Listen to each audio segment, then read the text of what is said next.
All right, King Killers, we're covering chapter 19 of the Wave Kings in this episode.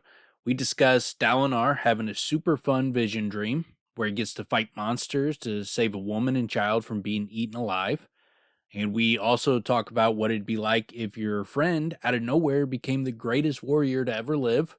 We have a hilarious way to troll fans with an adaptation and more about our good buddy Doug, the shard plate cleaner. So sit back and enjoy. Devil wanna flee, I got a scope zoomed in on the sniper in the trees. I'ma surround if the devil wanna flee, I got a scope zoomed in on the sniper in the trees.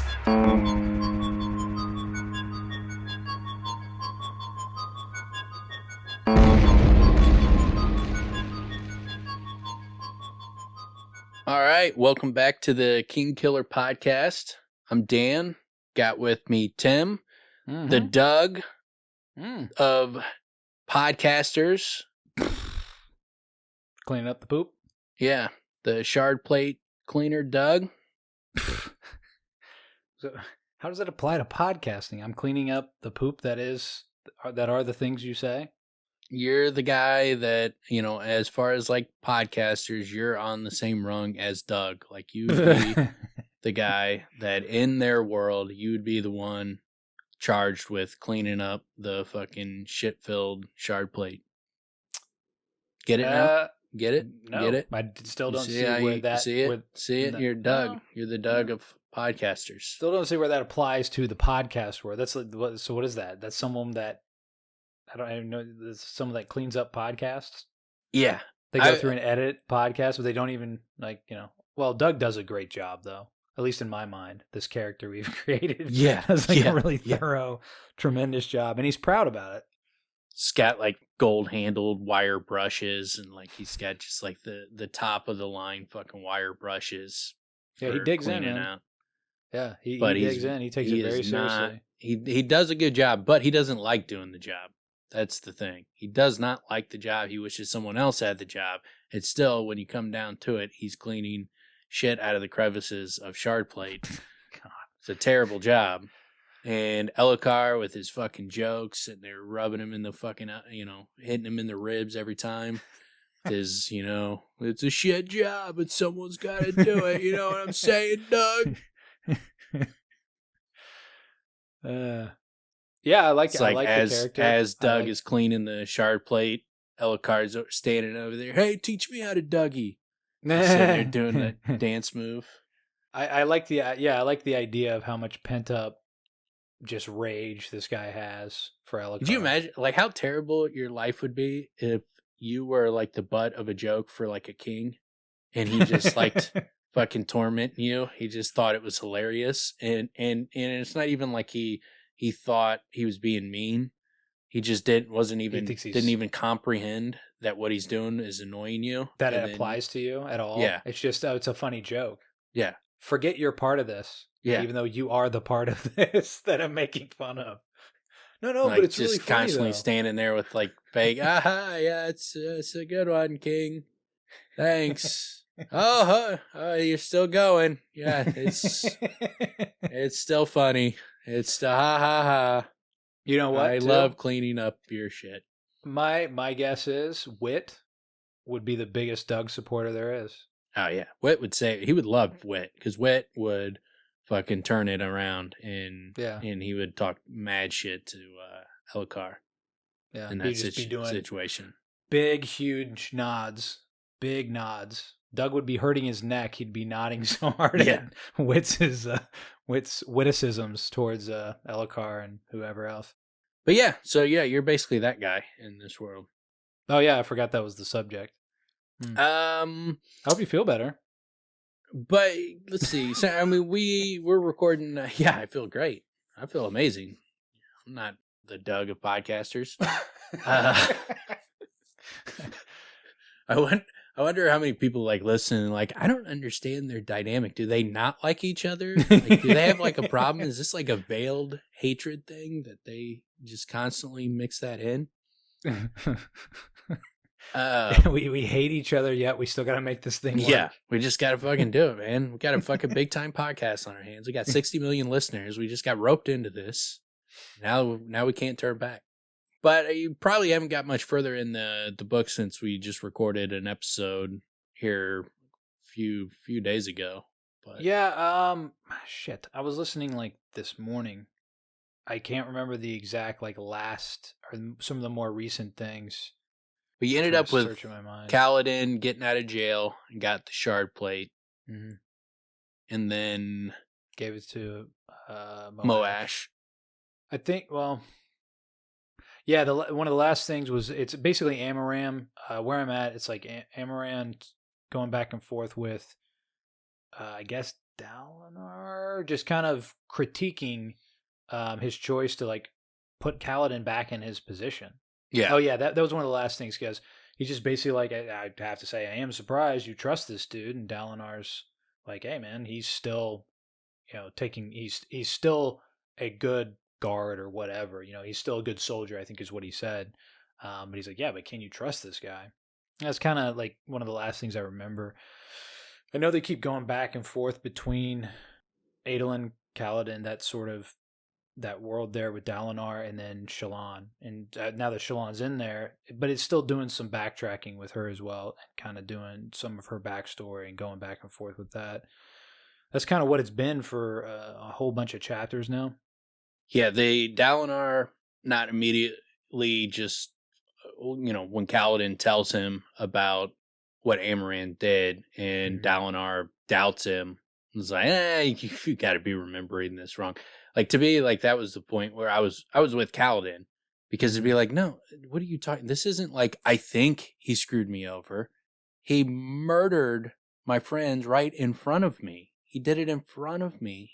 This is not like, how could I misremember what happened? Like, I didn't even understand how, Dalinar was in a position where he's like, I don't want to believe that, but I'm just going to make it so that you're confused and you don't understand what happened, and then that way I can still trust you. Because it was like, no, his story, it's either he's right or he's lying to you. Yeah. And it's a super malicious lie if it's a lie. Yeah.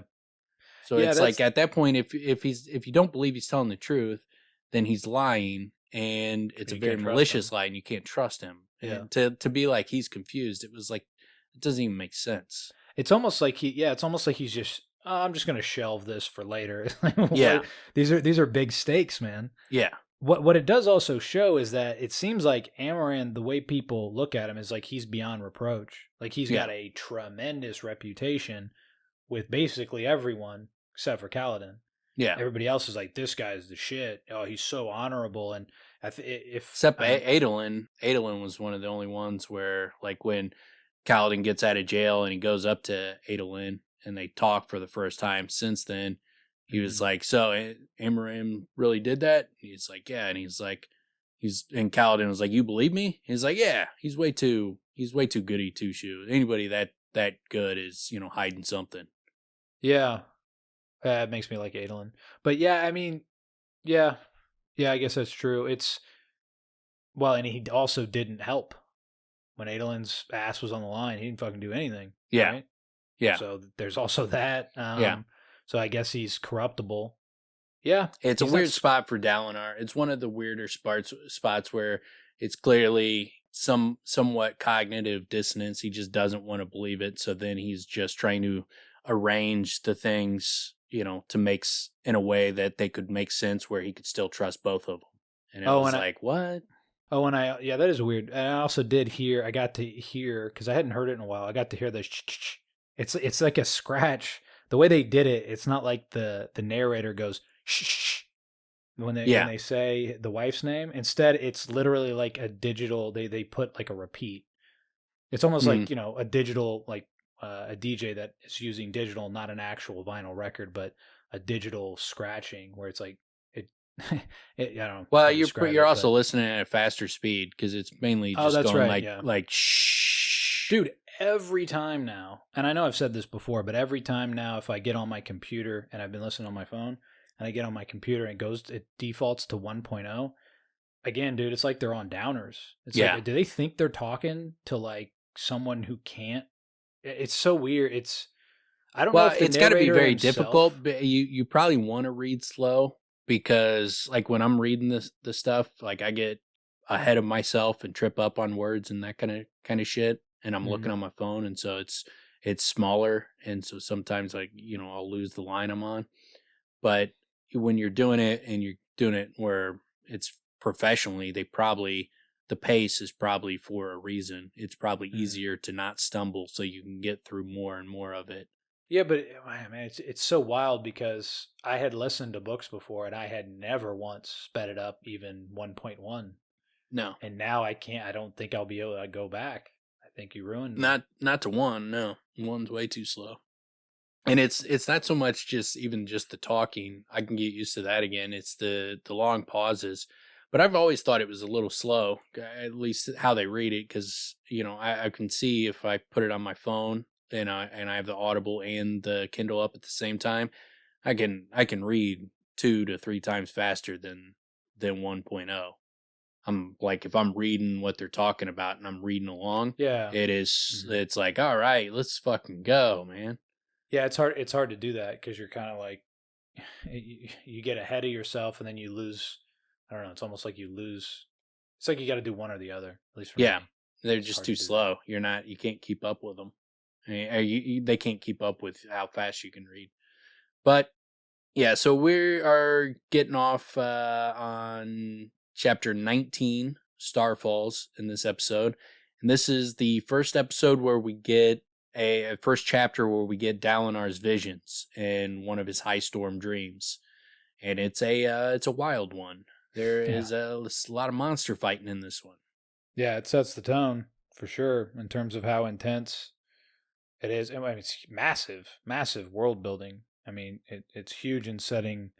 I mean, it reveals a lot of big things, Yeah, right?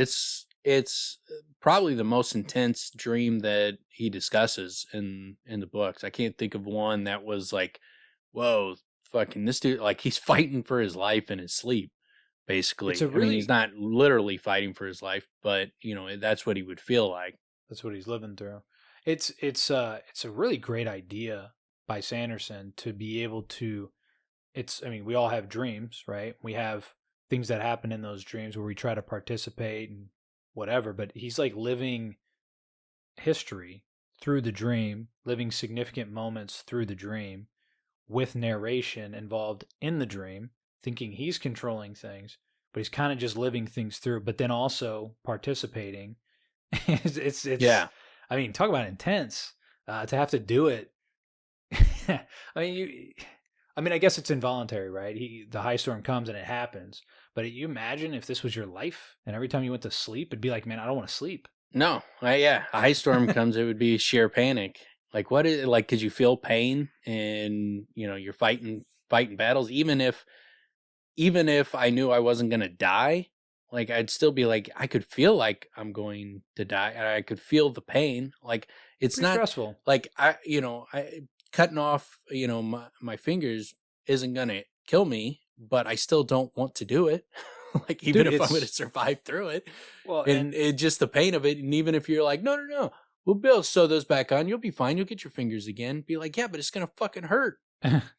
well, and then also he doesn't know he's going to live through these moments, right? Mhm. Like, well, I think he could assume that actually, it's not real. He well, he yeah, does assume it's not real. So. actually, yeah. There's a point where he's like, I could just not do anything, but his honor won't allow him to do that. Yeah, But I mean, I guess kind of where I but the was going with pain, that the is fear it's of very pain, the pain is stressful. real. If the pain is real, it doesn't matter whether you're gonna live or not. Who wants to fucking feel intense pain like they're getting stabbed, whether it's real or not? Well, intense pain and sorrow and stress and like it's fucking brutal, dude. Yeah, Like what he's witnessing with like the wife and child. It's like I don't want to live this. I no. don't want to watch this terror and brutality. What the hell, man? What if he like turned Change the and channel, started dude. attacking the little girl and the wife himself? It's like screw this! I'm getting on the winning team. I'm on your side, monsters. He just picks up the kid and Yeah, throws it at these yeah. beasts. Eat her. Leave me alone. Eat her. He just runs off. You ever remember? And eventually found out it was something that was going around on like Twitter or something back. Maybe it was Vine. I don't know if you remember Vine. those like 10 Mhm. second clips, Yeah. short of maybe 8 seconds or something. But I guess it was from a movie, and it's like a guy with his family sitting, looking at a mountain, and the snow's coming down. Oh yeah, that's And he, that's from a movie. yeah, well, and it's like the whole thing was like he kept trying to be like, oh no, it's fine, no, it's not a big deal. And then finally, it's like, oh Yeah, shit, it's a and he runs. controlled No, avalanche. I And yeah, no, oh that's what yeah, he's that's what it saying. was. He's Yeah, that's saying right. he's like Yeah, it's a yeah. Oh, controlled there's avalanche. subtitles. That's right. Yeah, yeah. Yeah. And then he He takes off and leaves his them. Yeah. family. It was such a great It's like that the I've seen it George so many times. Costanza Yeah, move. Yeah. Like or John that'd be Favreau. hilarious, like in do the adaptation and then you change it to that where the little girl, like Dalinar, pushes the little girl to the monsters and pushes the wife over and runs. Wow, he that just would runs be out the door. that would be that would be that would be such a great thing to do to two people who have read the book, and they're like, wait, what? What the fuck? He's so pissed. That's not what happens. That's not what happened. They'd be yelling at the screen. No, Dude. Dalinar's brave. You gotta believe me. He seems like a punk to me. I mean, he just ran. Dalinar would never do that, guys. You gotta trust me. I've read the books. Like, yeah, okay. Like they would change that. They just made him a coward. I love the idea that they play it up. Also, like he's like, ugh, gross. Oh shit. Yeah, I love thinking about that because it's like, when people are like, "Oh, but that's not what happened in the book. Book's better." People would be fucking pissed. Oh man, they'd be so They'd be mad, screaming. I would love to be Sanderson for stuff like that and be like, "All right," and then after the show, it'd be like, "Now you can watch the other version that you're used to." Have this the is just to fool people. have that like as in the teaser trailer, and like you see that, and you see Dalinar pushing a little girl to some monsters, knocking over a wife, hurtling over her. Oh man, yeah, people be like, "Hold on, they're gonna ruin it." It's like, nah, that's not real, man. No, we're just joking. Just I do like fucking that. with you. I do like that though. That idea of like releasing it one way and then like, oh, but here's the deleted scene or the alternate ending. Yeah. That'd be the funny alternate stuff, ending is the logical conclusion. Yeah. But dude, I love that idea in itself. Just the ending you present as the ending is the opposite of the alternate, which the alternate is what it's actually follows the storyline. So you kill characters at the end of every episode. Yeah. And they just be like, "Gotcha, Tricked you. Didn't happen." Oh man. All right, and then so we get a start with the letter from Hoyd to Frost, and he holds the most frightening and terrible of all the shards. Ponder on that for a time, you old reptile, and tell me if your insistence on non-intervention holds firm, because I assure you, race will not be similarly inhibited. So in the previous one, he was like, the 80 was a good dude, and you saw what happened to him. Race was already a piece of crap. And then in this one, he's saying, in race holds the most frightening and terrible of all the shards. Ponder on that for a time, you old reptile. And the old reptile obviously is not like calling a person, he's not saying, it's some old lady with dried up skin. It's it's a literal old reptile. Yeah.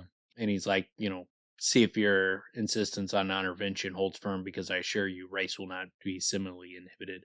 So obviously race is holding a frightening and terrible shard is the important things. Their shards capitalized, so it's an important thing, and eventually you learn what a shard is and what, who race is and what all that shit means. But it's something you'll want to pay attention to, because once you start hearing about shards, then you'll kind of understand what this part's referring to. And also what we'll do is like once you've gotten through all the books, I'll also I think what would be fun is to like go back through, and I'll just stuff I've mentioned that it's like, I can't talk to you about this yet. I can't talk to you about this yet. I'll bring all those up. We'll maybe do like a bonus episode where we start, I bring those back up and see, and then kind of point out exactly what was going on in those scenes so that we can go back and discuss these things. Oh, that's But cool. I think we'll eventually do some, at least one or two bonus episodes, like going through some of those things that we're having to kind of dance around until you get through the books. But Yeah, that's a cool idea. it begins with, after that, Dalinar blinked. The stuffy, dimly lit barrack was gone. Instead, he stood in darkness. The air was thick with the scent of dried grain. When he reached out with his left hand, he felt a wooden wall. He was in a barn of some sort. So you get this dream. He immediately, like, goes from he's in the barracks with these guys, and then immediately he's in a barn and has, he's in darkness, has no idea where he's at. And it's like his side sword was gone, as was his uniform. Instead, he wore homespun belted tunic and a pair of sandals. It was the type of clothing he'd seen depicted on ancient statues. So, given the idea that the setting he's in is a long time ago, which gets reiterated. Yeah, I mean, and immediately you're like, okay, so he's wholly, entirely, consciously transported. And he's not himself, obviously. He's in a different... Well, we don't know he's not himself initially. We know he's in a completely different time and wearing completely different clothing. And unless he's Bill and Ted, he's somebody else. And it doesn't seem to be like a hazy dream state. It seems like he's like embodies this world now. It's like he's awake in a different time, like he's just been transported. So it would be that much more disturbing, because when you're in a dream state, it feels off. Something feels different, and it's not the same feeling as being awake. And it seems like this is the same feeling as being awake. Well, the interesting thing about, now that you mentioned that, in terms of dream states, I'm trying to consciously think of, I'm always me. Yeah. You know what I mean? You're always yourself. Odd things happen. You do things you would never do, and you're in situations that test all your different hang-ups and things like that. But you're always you. Yeah. Yeah, I mean, he's who he is, but he's cognizant of the fact that he went from the barracks and he was just in the barracks. Now he's in a barn. He's cognizant of the fact that you're not in a dream state. If you were recounting to yourself what is going on in a dream state, it would be a description of like, what the fuck is all this shit? Like, I'm going from scene to scene. Like, I'm talking to one person, then the next thing I know that it's a different person, and I'm talking to someone else, and like, it would be a description of something that is different. He's cognizant of he's in an event, and it's not like changing from different. The environment changes, where he's at changes. Yeah, it's not like a dream at all. Stuff. It's like he's on a set. And he's living a moment. He's living an extended moment. And when you try to do that cognitive list of like what's going on around me, you wake up. Yeah. You try to get too literal or too analytical, doesn't work. You wake up because you're getting too conscious. It's the subconscious. That's why they call it subconscious, right? Because you got to subtract. No. You got to do a multiplication and then subtract things. No, because you take the subway to get there. Oh, you got to take the subway. That makes sense. Yeah. Good point. Yeah, it's a good thing you brought up. Each of the visions was different, and so that's another thing. So he's not, when he has these dreams, he's not having the same one over and over again. He's having a different one each time. This is the 12th one he's seen.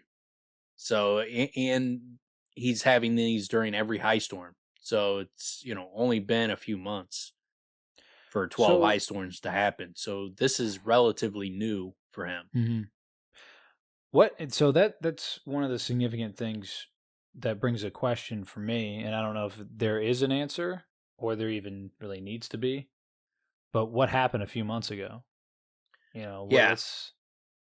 Why now? You would think something in particular.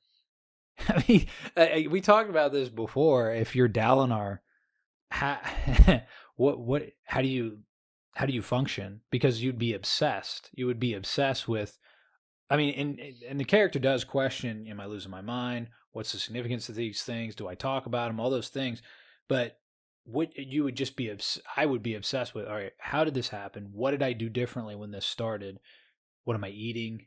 Am I sleeping? There'd be so many questions to what's causing all of it, Yeah, for sure. And you would have questions on whether you're losing your mind, and then like people are seeing you spaz out, so you'd be constantly paranoid about another high storm coming. Like I wouldn't have been out risking getting caught in a high storm. There would have been no chance that could happen. It would be like the only time I'm out, I have an escape fucking plan already set in motion where I can get in a room by myself, and be locked away. Where someone, like Renarin and Adolin can hold me down. There's no way I'm getting caught out in a high storm if this shit's happening every single time. So he's not that paranoid. And not only do you have like the paranoia from the high storms, but you also got to take into account like he's also got the fact that he can't remember his wife or anything about her. So it's like there's a combination of things that are happening to him that it's like, what the fuck is going on with this dude?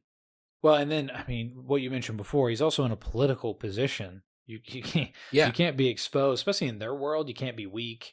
I mean, there's no chance. Yeah, there's no way that Sadeas gets caught in a high storm. And there's also they have an idea of when they're coming, and even in this circumstance in the previous chapter, he's like, "Was there supposed to be one?" And it's like, "Oh, well, they said it's unlikely, but dude, if it was at all likely, you wouldn't put yourself in this position." No, I wouldn't. I would have an escape plan every time. Yeah. Everywhere I went, there would be a way for me somewhere. Yeah, you don't travel that far. I would send people ahead. Like, you guys go, I need to go meet with Elokar. You guys go have a room cleared out just in case I need to fucking stay there. There'd be that, and there's also, I'm not leaving today. There's supposed to be a high storm. I'm not going anywhere. Or if I'm going anywhere, I'm staying close enough, Well, that's what I mean. Wherever I leave, I would have someone go and have like my little hideaway set up beforehand. Be like, I need to go over here. Make sure I got a fucking place I can duck in. Oh, and so now I'm going back, but the part that I also just read, he owned it in front of everybody that he was having these episodes. Mm-hmm. And Nirvani, Kurt Cobain, Courtney Love, she like wrote a letter about she took down his latest dream, and they took her notes and made up a bunch of shit. Yeah, and he stood up and he was. They made it look like she was mocking him. Yeah, and he stood up and he was like, "Y'all are fucking with me. I don't appreciate it." And then he walked around the room and talked to everybody and did all that. And that might have been the part where like she walks up and Wit was getting ready to talk smack to her, and then she like smacks him in the head and just kept walking. It's fucking hilarious. She hit him in the head with like a paper or something. Yeah. She's like, "Get the fuck out of here." Yeah. God, Wit's the best. Just him being in there and having something like that happen is so great. But yeah, that's a funny moment for Navani. Just like everybody else gets all flustered by him. She just like walks and just smacks him across the face and just keeps walking. Yeah, she's a cool character, man. Enough. I don't have time for your shit.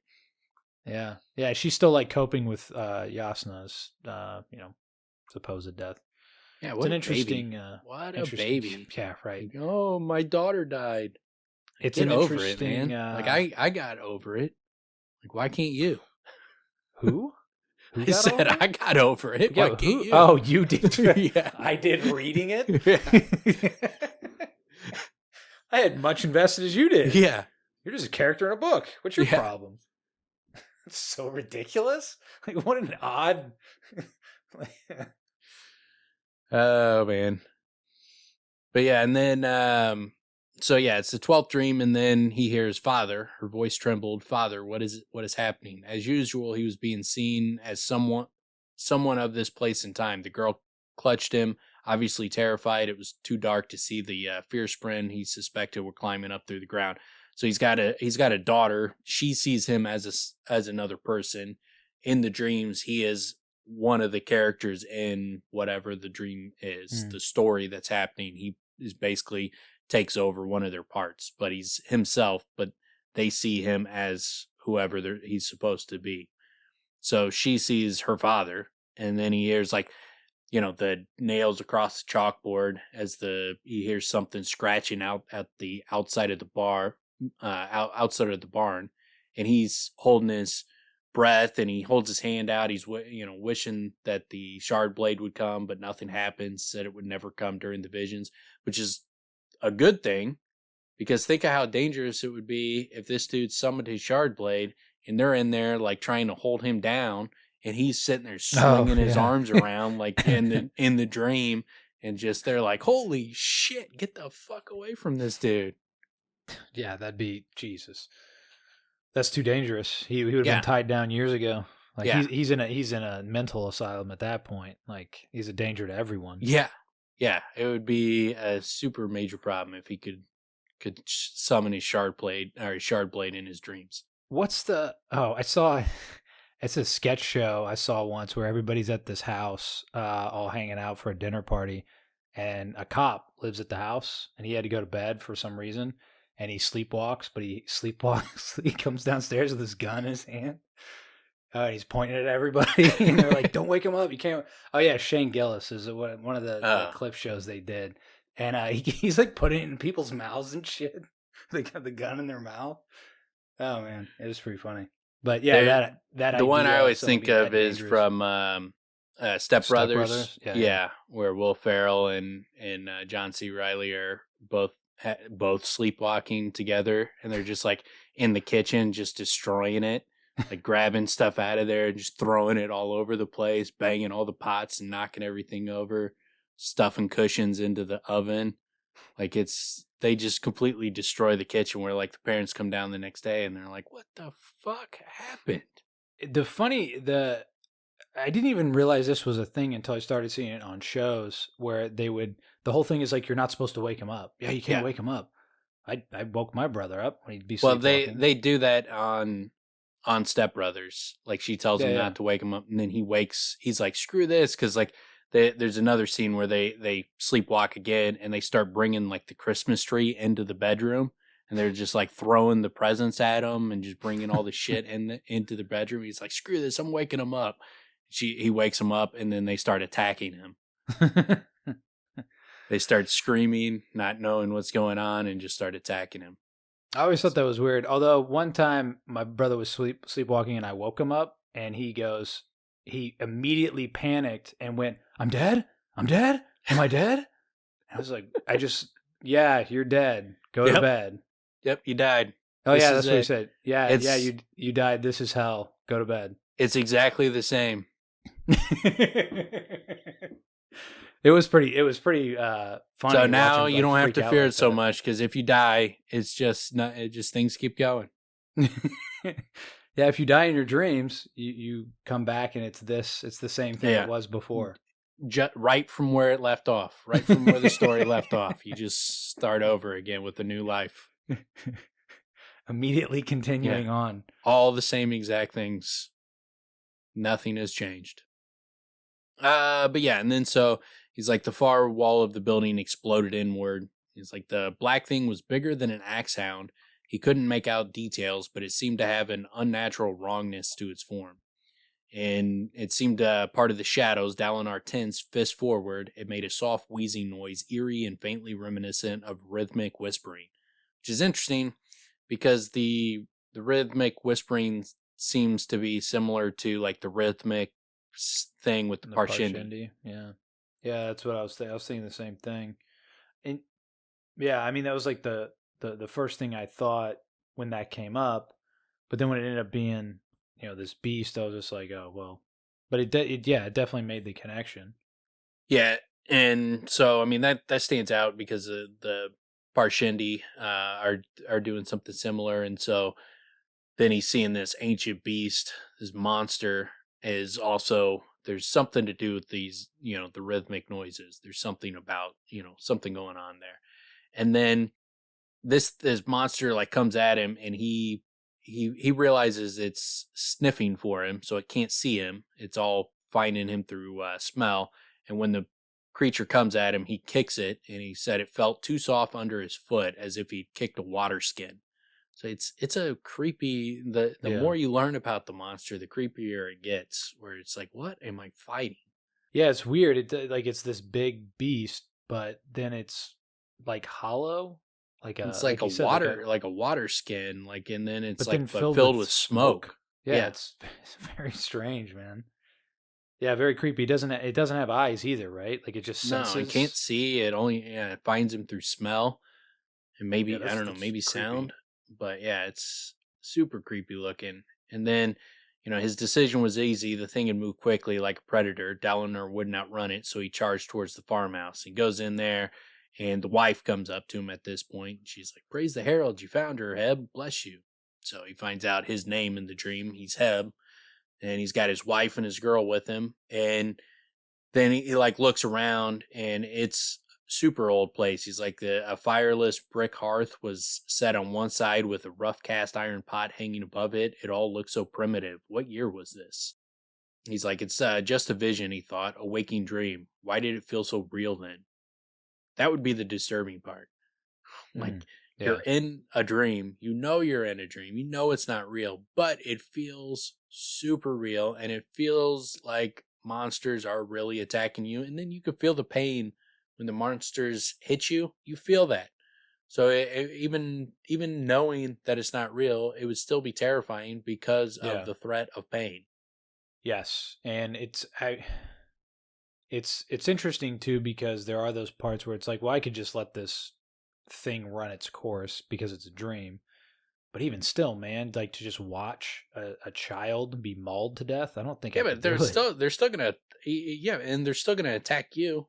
Like, you're part of the dream. Yeah, They're still gonna attack you. It's not like yeah, if you just stand aside, it leaves you alone. yeah, As long as you don't move, you're fine. You don't have to participate. You're in the dream.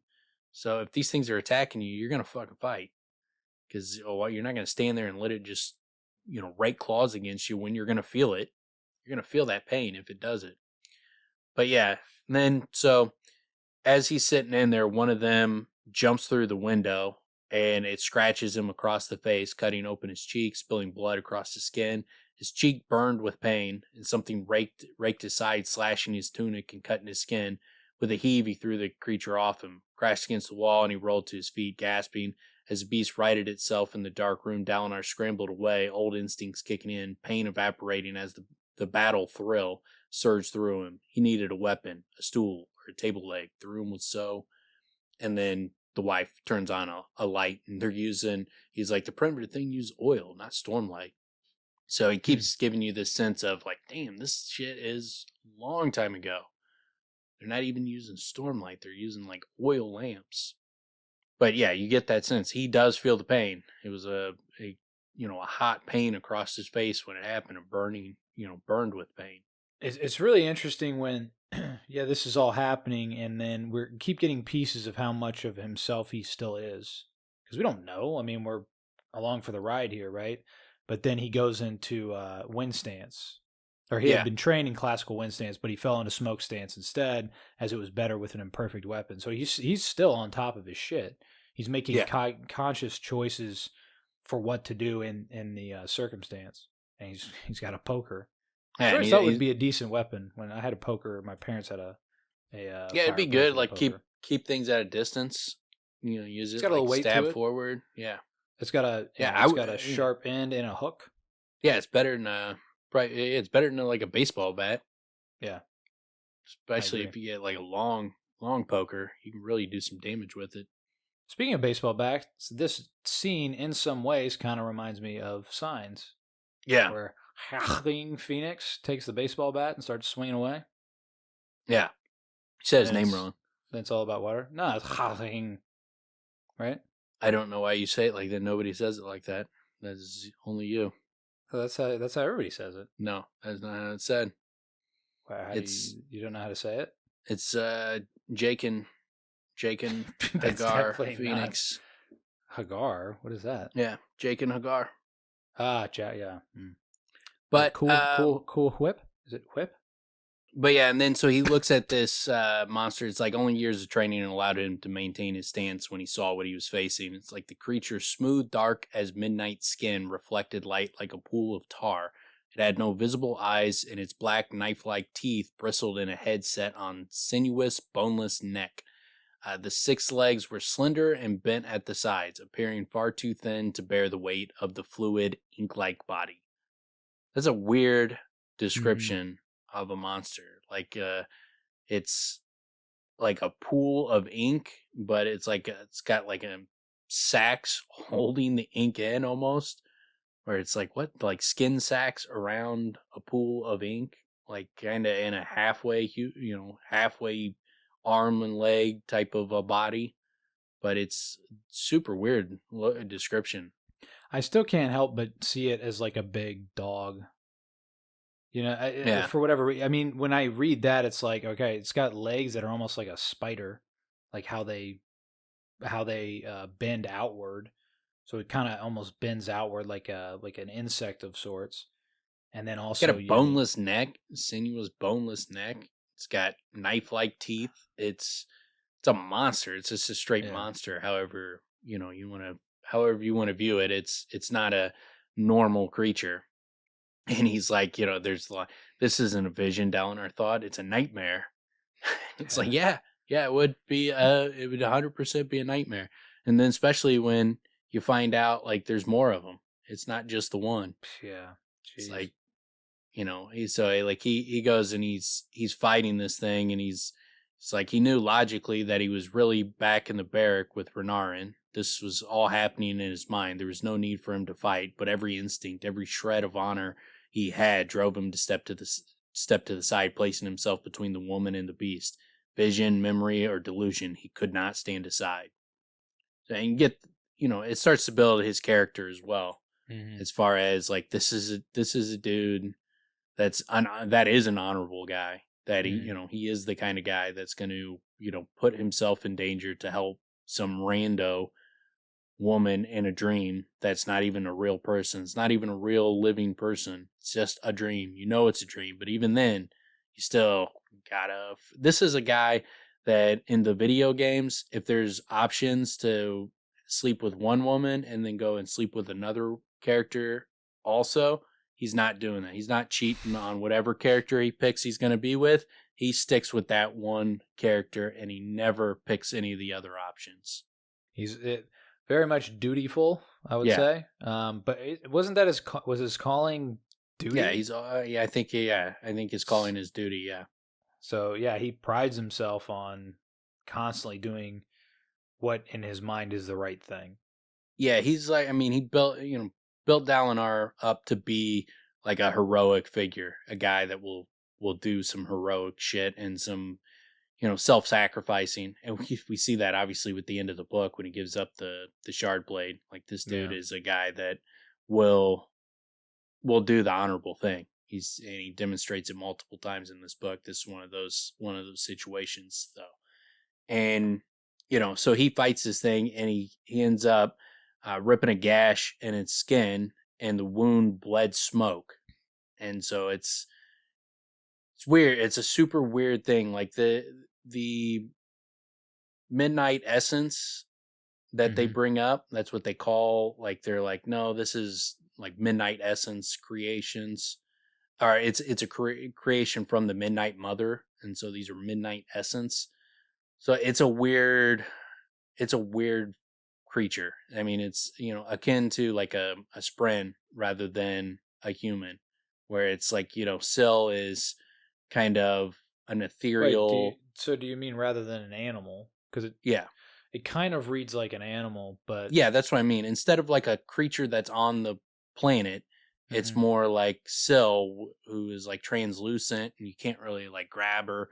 And so like when he pokes this thing, it like fucking turns to smoke. And so it's not bleeding liquids, it's bleeding smoke. It's more akin to a spren than like an actual creature. This wouldn't happen if you cut open a chasm fiend. Chasm fiend's gonna bleed blood, not smoke. Well, I was gonna say the weird thing is like you can knock it off balance though. It's still Yeah, it has substance. I mean, he had to cut it and rip it open, but like when he rips it open, it's kind of like deflating away, like a balloon. Yeah, very strange, man. Yeah, it's super, super, super weird being. But yeah, so that's how I think of it, as more of a spren than like an actual animal. So more like Syl than an animal. But yeah, and then you get the old thrill, the sense of battle consumed him. It did not enrage him as it did some men, but everything seemed to become clearer, crisper. His muscle moved easily. He breathed more deeply. He came alive. So obviously the thrill is a massive thing that they mention constantly. So they get in this like battle lust, and it's just constantly brought up every time that he's in a fight, that he's feeling the thrill. And he, I like you know, I like that it points out it's not just because we got it a few times. We get this sense with Kaladin. I know it's a little bit different, but we get this sense with Kaladin that it's like, this. Well, he was getting it from from his abilities, but this sense of like when you get that thrill, it's like you get this extra boost of energy. But the fact that it's actually things become clearer and crisper. Muscles move more easily, breathe more deeply. Like it's a performance enhancing drug, man. yeah, it sounds like, getting a shot of adrenaline is what Yeah. it sounds like. The way they describe it, where he just becomes completely, aware and energized. See, as much as it's a bad dream, I mean, he's getting his, Yeah. GHB or whatever. He's getting, Yeah. it's going. He's getting it Just going. getting a little boost of adrenaline. Yeah. Nothing wrong with that. Yeah, that's I like what I'm to saying. like to shoot myself up with adrenaline before bed. Get all rubbed up. Right before bed. Yeah. Is that like deeper sleep than Yeah. getting shot up with adrenaline? Yeah. But yeah, and then so he ends up he hears screams in the outside, and he realizes that there's more than just the two that he's fighting. And he's like, if the fight dragged on, they'd wear him down faster than he wore them down. Who even knew if beasts like this got tired? So he starts attacking them, and it's like sweat streamed from his forehead, and the room seemed to grow just faintly darker, where no more focus, just him and the beast. The only wind was that of his weapon spinning, the only sound that of his feet hitting the floor, the only vibration that of his heart thumping, which is a cool description of the fight. You get that sense of him, getting into the zone. Like he's in the zone, similar to like a sports type of feeling. Yeah, that's a good description. I kind of was thinking the same thing. It's it is like when an athlete's in the zone. And we've seen that before also with when he saves Elhokar, and Elhokar's like, well, you haven't done anything lately. When he does do that, does seem like he does things that are, extraordinary, that other people wouldn't be capable of. And he's like flying around and skidding and all that shit. It's all happening in the moment. Yeah, and what's crazy is like he gets this one. He went on a full out attack on the one. He gets it. He punctures it, and when he pulls his arm out, the thing starts deflating like a leaking wineskin. But by doing that, he opened himself up to the other one. So it slams into him, slashing his forehead and his arm, biting his shoulder. Dalinar screamed, slamming the table leg again and again at the beast's head. He tried forcing the creature back, but it was terribly strong. So Dalinar let him slip to the ground and kicked upward, tossing the beast over his head. Sanderson's really good at describing fight scenes. Mm-hmm. He's one of the best, if not the best, I've read. Like, we obviously talk a lot about Rothfuss's writing skills. This is an area where Sanderson, you see why he is so popular, and he's such a prominent figure in the fantasy world, because he's a really good writer, but he excels at some of the things he does. He excels at a very high level, and that's what separates because there's a lot of good writers. There's not a lot of great writers, and these are the type of things that separate him from the good to the great. His writing of fight scenes, his crescendos, like him, building the momentum for a scene. Like he's really fucking good at that kind of shit. I was about to say, when his pace starts going, it's really great. And like early on with Zeth, I mean, that physics and moving around the room and everything, you could see it all. And that's not easy to do. I mean, it's very difficult to do, especially in the way that he was describing it, where gravity's being defied. Yeah, and that's the other thing. Like his magic systems, if you like magic systems, Sanderson's one of the best for that. Rothfuss has got a really cool magic system, but Sanderson, he's got multiple different magic systems in all of his different worlds, and they're unique. They're all very different, but he's got a lot of hard magic systems. Like there's rules to the game. It's not just the guy waves his wand and goes abracadabra and then does whatever he wants. They're held down by something that's tangible in our minds. Yeah, there's rules to the game, and so he does a really good job of building those are some of the things like he excels at: making a magic system, fight scenes, building a crescendo, building a momentum of a scene. He's really good at those kind of things. And this is a great example of that, is when, you see him in this fight, and when he attacks the one and he's in the zone, gets it, stabs it, pulls it out, the thing starts sinking, he gets attacked, knocked to the ground, it lets himself fall to the ground, and then as he's falling, he kicks up and shoots the thing over his head. I can see that in my head. I can see him falling back, putting his feet to the thing's chest and pushing it, like doing a backward somersault, and pushing it over his body and throwing it back behind him to get free. A good example of that is Dizzy. Dalinar forced himself to his feet, fell into his stance. In italics, always keep the stance. So like in his own mind, reminder. And then the creature got to its feet at about the same time, and Dalinar ignored the pain, ignored the blood, letting the thrill give him focus. He leveled the poker. The table leg had fallen from his blood-slick fingers. Like those little descriptions, I mean, it's great. And he does them, they're quick, real quick, given to you. And it just, the pace goes and goes and goes and keeps, it goes really quickly. And it's a really interesting setup too, because part of me at least is still like, so is this normal in this world? Like, are these things breaking in like often? Is this something that they deal with all the time? That's their life, yeah. Yeah, it's just like you don't know. It's like it's like getting the fox in the chicken coop. Shit, shit happens. Yeah, these smoke-filled occasionally. Wineskin Sometimes you got to fight smoke-filled wineskin monsters and fight for your life. And they're just, for some reason, were completely unprepared for it, because she did not know what the hell to do. But yeah, and then so he kills the second one. He kills it with the poker, slams the poker directly into the creature's back. And then, and the woman's like, 3 gods, Heb. She's like, I should have helped, but you were so fast. It was just a few heartbeats. Where? How? So I've never seen anything like it, Heb. You fought like one of the Radiants themselves. Where'd you learn that? And I love that aspect of it. In that it would be like seeing one of your friends or your wife or your girlfriend or someone and at a deep level, and then you see them and they start fighting, and they're like the fucking baddest swordsman who's ever existed, and they're fighting off monsters and deftly fighting them off. It's not like he's just fumbling around and just manhandling it. He's like getting into stances and fighting it with the poker, and it'd be like, what the fuck? Where the hell did this come from? You've been practicing? Like, you go off every single day and practice in secret? Like, how are you this good at this, at fighting? And I've never heard you even talk about fighting once.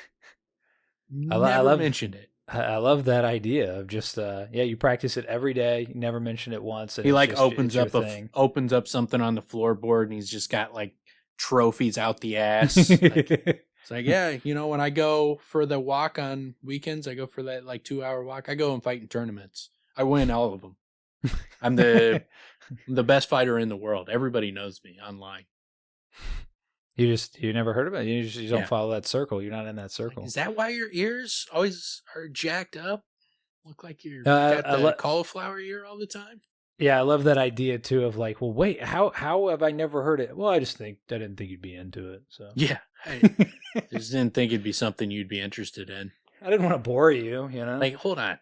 You didn't think I would find it interesting that you're like the greatest fighter in the history of the world? You didn't think that would be noteworthy on your accomplishment? Like, you tell me what books you read. You tell me about your dreams. You know how many times I've heard you go to me, like, I had this crazy dream last night, and it inevitably is a boring-ass dream that I don't want to hear. And you've been holding back that you're, like, the baddest fucking warrior on the planet? He's bitching about traffic every day. Yeah. He's telling her about, no, you should have seen this car. Like, he was pulling out, and I was going to... Yeah. It's like, dude, shut the fuck up. No, like, let me give you the scene. Like, so there's 2 lanes. For anyone listening, it's never interesting. It's never interesting. And I get that you're hyped, and you are really hyped in the moment. I don't give a shit what happened unless a clown jumped out of the car. I don't need to live the experience. You can just tell me, like, someone cut you off. And I can visualize someone cutting you off. I don't need the details of how many cars there were, what colors there were, how fast everybody was driving, dude. It's what lane, when you turned your blinker on. It's really funny when people get all into it. You see how hyped they're getting. It's like, none of this is interesting to me at all. It doesn't matter what you add to this, unless, like I said, unless a clown jumps out of the car, someone dies, some crazy shit like that. None of these details matter to me, and I don't give a shit. That's what this would be like, is you're listening to someone who tells you nothing but boring stories all the time that you're not interested in, and then you see that they're extremely talented at something that would be extremely interesting to hear about. And it's like, you've been keeping this fucking secret? Like, you tell me about your train sets. You tell me about your stupid train sets. Well, I thought you'd find that interesting. Yeah. I didn't think you were into fighting. You didn't like that last train? It makes the choo-choo sound. It had that awesome red side, the painting on the side. You didn't like that? Classic. But yeah, so she's like, her nips are fully blown off when she sees his fighting skills. I also kind of like the idea that he could have, when she's like, I should have helped, I should have grabbed something. If he would just went, I mean, you could have. Yeah, why didn't you? Could have done What's something. your problem? Instead, you did nothing. You didn't do anything, did you? You didn't do anything. Turned on a light, I guess. Good job. Do you see the cut on my forehead? Yeah. Do you see my back got all ripped up? Yeah. Bite mark on my shoulder. Yeah, it wasn't that easy. That's what happens to you when you actually fight for your life and your family.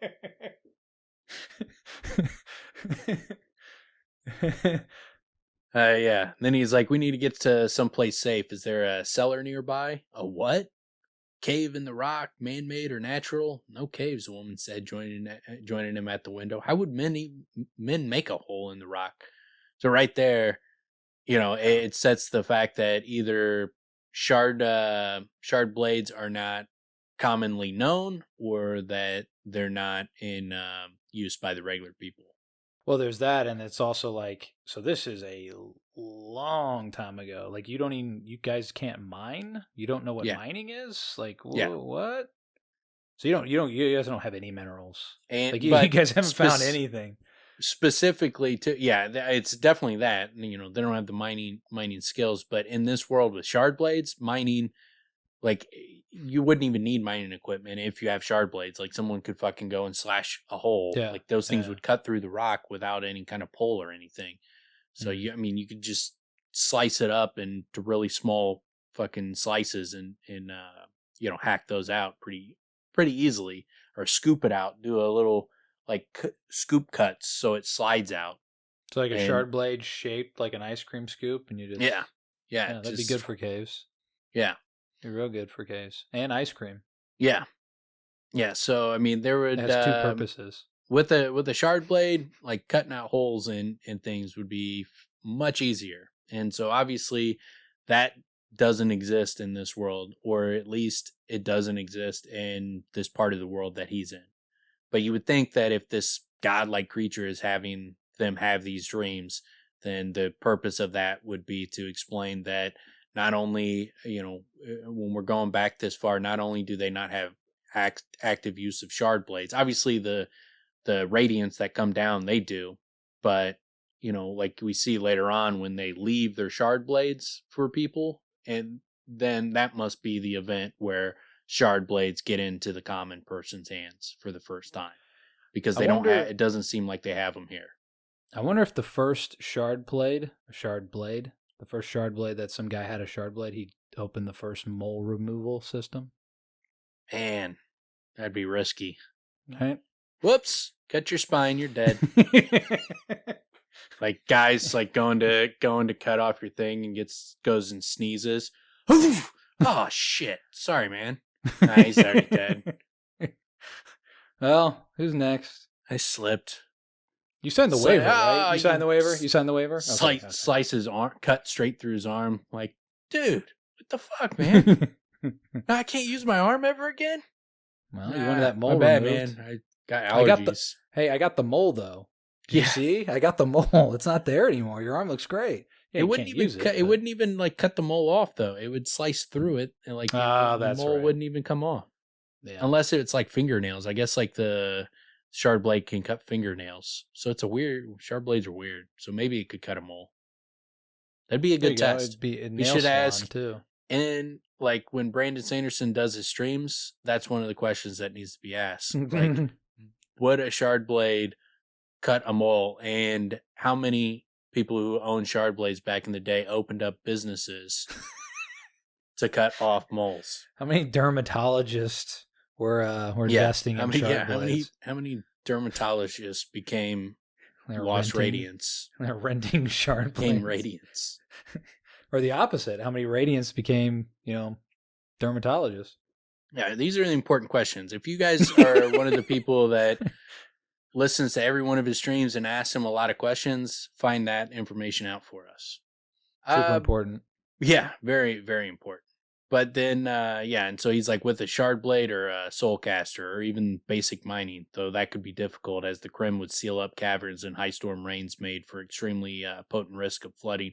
And again, I'm curious if Krim sealing up things has to do with high storms, like they're being expelled from, in place of they're being expelled from some place, or if they're just being picked up by a storm and spread around, because it seems like the fact that they're sealing shit up and they're always coming with the rains and you got to drain it off. It seems like there's something to do with raining, period, not just high storms, that brings Krim. Because why would it only be associated? Like, why wouldn't it just, where does it come from to begin with? Mm-hmm. Like, where was it? And if it can be so easily picked up by storm and thrown around, then why would it be a problem? It seems like you could just knock it away pretty easily and it wouldn't be like sealing shit up. Yeah, I remember when you brought that question up, the way it was stated, it sounded like it came from the storm. Yeah. Which perhaps it's something that happens in the air during the storm that charges something and then creates it and then places it. Right, and it ends up being placed somewhere rather than being picked up and then moved. Because like you say, if it seals things up, then why wouldn't you just be able, like you said, why wouldn't you be able to just wipe it or knock it? Yeah, because I mean, the storm, picks it up and fucking throws it all over the planet. So why doesn't, why wouldn't why wouldn't you just be able to scoop it away or wipe it away? Like, it doesn't seem like it would be a problem where it would seal up a mining tunnel. Like, what? It would seal up and a it's mining that much? tunnel? Yeah. And it's that, I mean, if it to be that much, it would mean just like the storms can easily pick it all up and move it and then throw it all into one spot and shit. It just seems like, where's it all coming from? And if it can easily pick it up and move it from point A to point B, it just it doesn't seem like Krim buildup would be that big of a deal because a high storm's going to come in and blow it all away anyways. Yeah, you could just leave it until the next high storm, right? Yeah. Unless it like, why would it all build up in one place and then seal up and not get immediately blown away by the next high storm? Yeah. Where it's used to protect against high storms. Like, they're sealing shit up with it to, push up against the high storm. And so they're using it as a mortar for high storms. So the idea that the high storms are just picking it up and throwing it around doesn't make a lot of sense. It seems like it has to come from the rain. Yeah. Or with the rain, at least. Like, there's something in the sky or something's happening. I want to know more about the Krim and where the fuck it comes from, because that seems like that would be an interesting question, and I haven't seen anything that explains exactly where it comes from. Yeah, I mean, those are if you're really listening and questions. I couldn't find anything about it, and even when I asked on the Reddit and stuff like that, I couldn't find any information about exactly where it comes from, and it was all guesses. So if Sanderson's ever said, hit me up, let me know, because I haven't been able to find anything on it, and that's something I am really curious about. It comes from France, doesn't it? Yep, definitely. Then he wavered, dizzy, blood loss, gritting his teeth. He steadied himself against the frame of the window. How long was this vision going to last? We need a river, something to wash away the trail of our scent. Is there one nearby? And I like this part because she's like, "Get the girl, woman," or he goes, "Get the girl, woman." the girl, Seely, our daughter? And since when have you called me woman? Is Tafa so hard to say? Stormwind's Heb, what has gotten into you? Love that. Get the girl, woman. It's like, what? Well, and then Slow up, back up, readdress me and your daughter. well, on top of that, also, it's like, is there a river nearby? It's like, Yeah. do we fucking live here? Yeah. What are you talking about? How confused? Like, hold on, you're like a super ninja, and now you don't know your surroundings. What is going on with you? What is wrong with you? He's like, my head, get hit in the head. He just has to come up with some excuse. Yeah. You got a concussion, CTE. Like, show me football injuries. That's gonna be the new excuse for anything done wrong. Be like, I played Yeah. football, so you know. Get a really bad temper. I know, CTE, man. Yeah, you really got out of control there. I mean, all it was is you had to wait 10 minutes for coffee. Yeah. And you started throwing shit all over the room. Yeah, CTE, man. That's why I tackled that guy too. Yeah. Like, what the fuck? Feel sorry for me. See, you were mad at me. Now you should feel sorry for me. Feel bad. But yeah, and then is like they go and take off, and he's like, let's go. Our attacks by these beasts common. She's like, during desolations, perhaps, but not in my life. Stormwind's Heb, we need to get you to we need to keep moving. So you find out that these are known about, at least, like these people, they may be primitive and all that, but they know what these beasts are, and they know that this would be something that would come in a desolation, but this isn't something that's came in her life. So it's something that they're recently familiar with, but it's not happened in her lifetime. Yeah, so that, I mean, all of that, a lot gets done just in that statement. Yeah. And the way it gets delivered there, because that tells you, so this is a thing of legend. People have talked about it. It happened at some point. But it would have had to have been somewhat recently event. because it doesn't seem like they're have books that they're passing around if they're this primitive. They're not going to have printing presses and all that kind of shit, that the dissemination of books would be widely available to people in, such a poor situation. Like that little farm would not have like access to books to read about these things. So this is something that's being passed down. It seems like a pretty small community, so it seems like it would have to be somewhat recently passed down, because eventually you would lose that information after a couple generations. So it's showing you that the previous desolation happened not in her lifetime, but more than likely happened pretty recently, and within like her parents or grandparents' lifetimes. I mean, maybe because during desolations, perhaps, but not in my life. I mean, that could be a few. That could be 2 or a few generations. I mean, I would imagine. So, what you say about books? If you don't have books, then your word of mouth, those stories, like those cultures, their stories lasted a long fucking time, because that's all they had. Yeah, but we can pinpoint it a little bit, because we can think about what was happening. Like the desolations happen when the heralds would give up. They would go to damnation and they would be tortured there. And once one of them would give up, the next desolation would start. And so he was talking about like they were becoming so broken by these going to damnation, and the torture was just getting so much where they were just quitting almost immediately. So the desolations were happening sooner and sooner. And then the desolations, when they were coming in, we saw they just ravaged the world. They just decimated everything. So for them to be primitive, they're not having an advanced society that is moving forward. It's because, they would have to be pretty close to a desolation where they haven't had a chance to build up and grow out. It's not like they've had centuries to grow out of this primitiveness and to develop mining and to develop things of that nature. It's a very, very primitive society. So that means a desolation would have had to have happened fairly soon, because they haven't had a chance society-wise to grow out of that and to expand to be less primitive.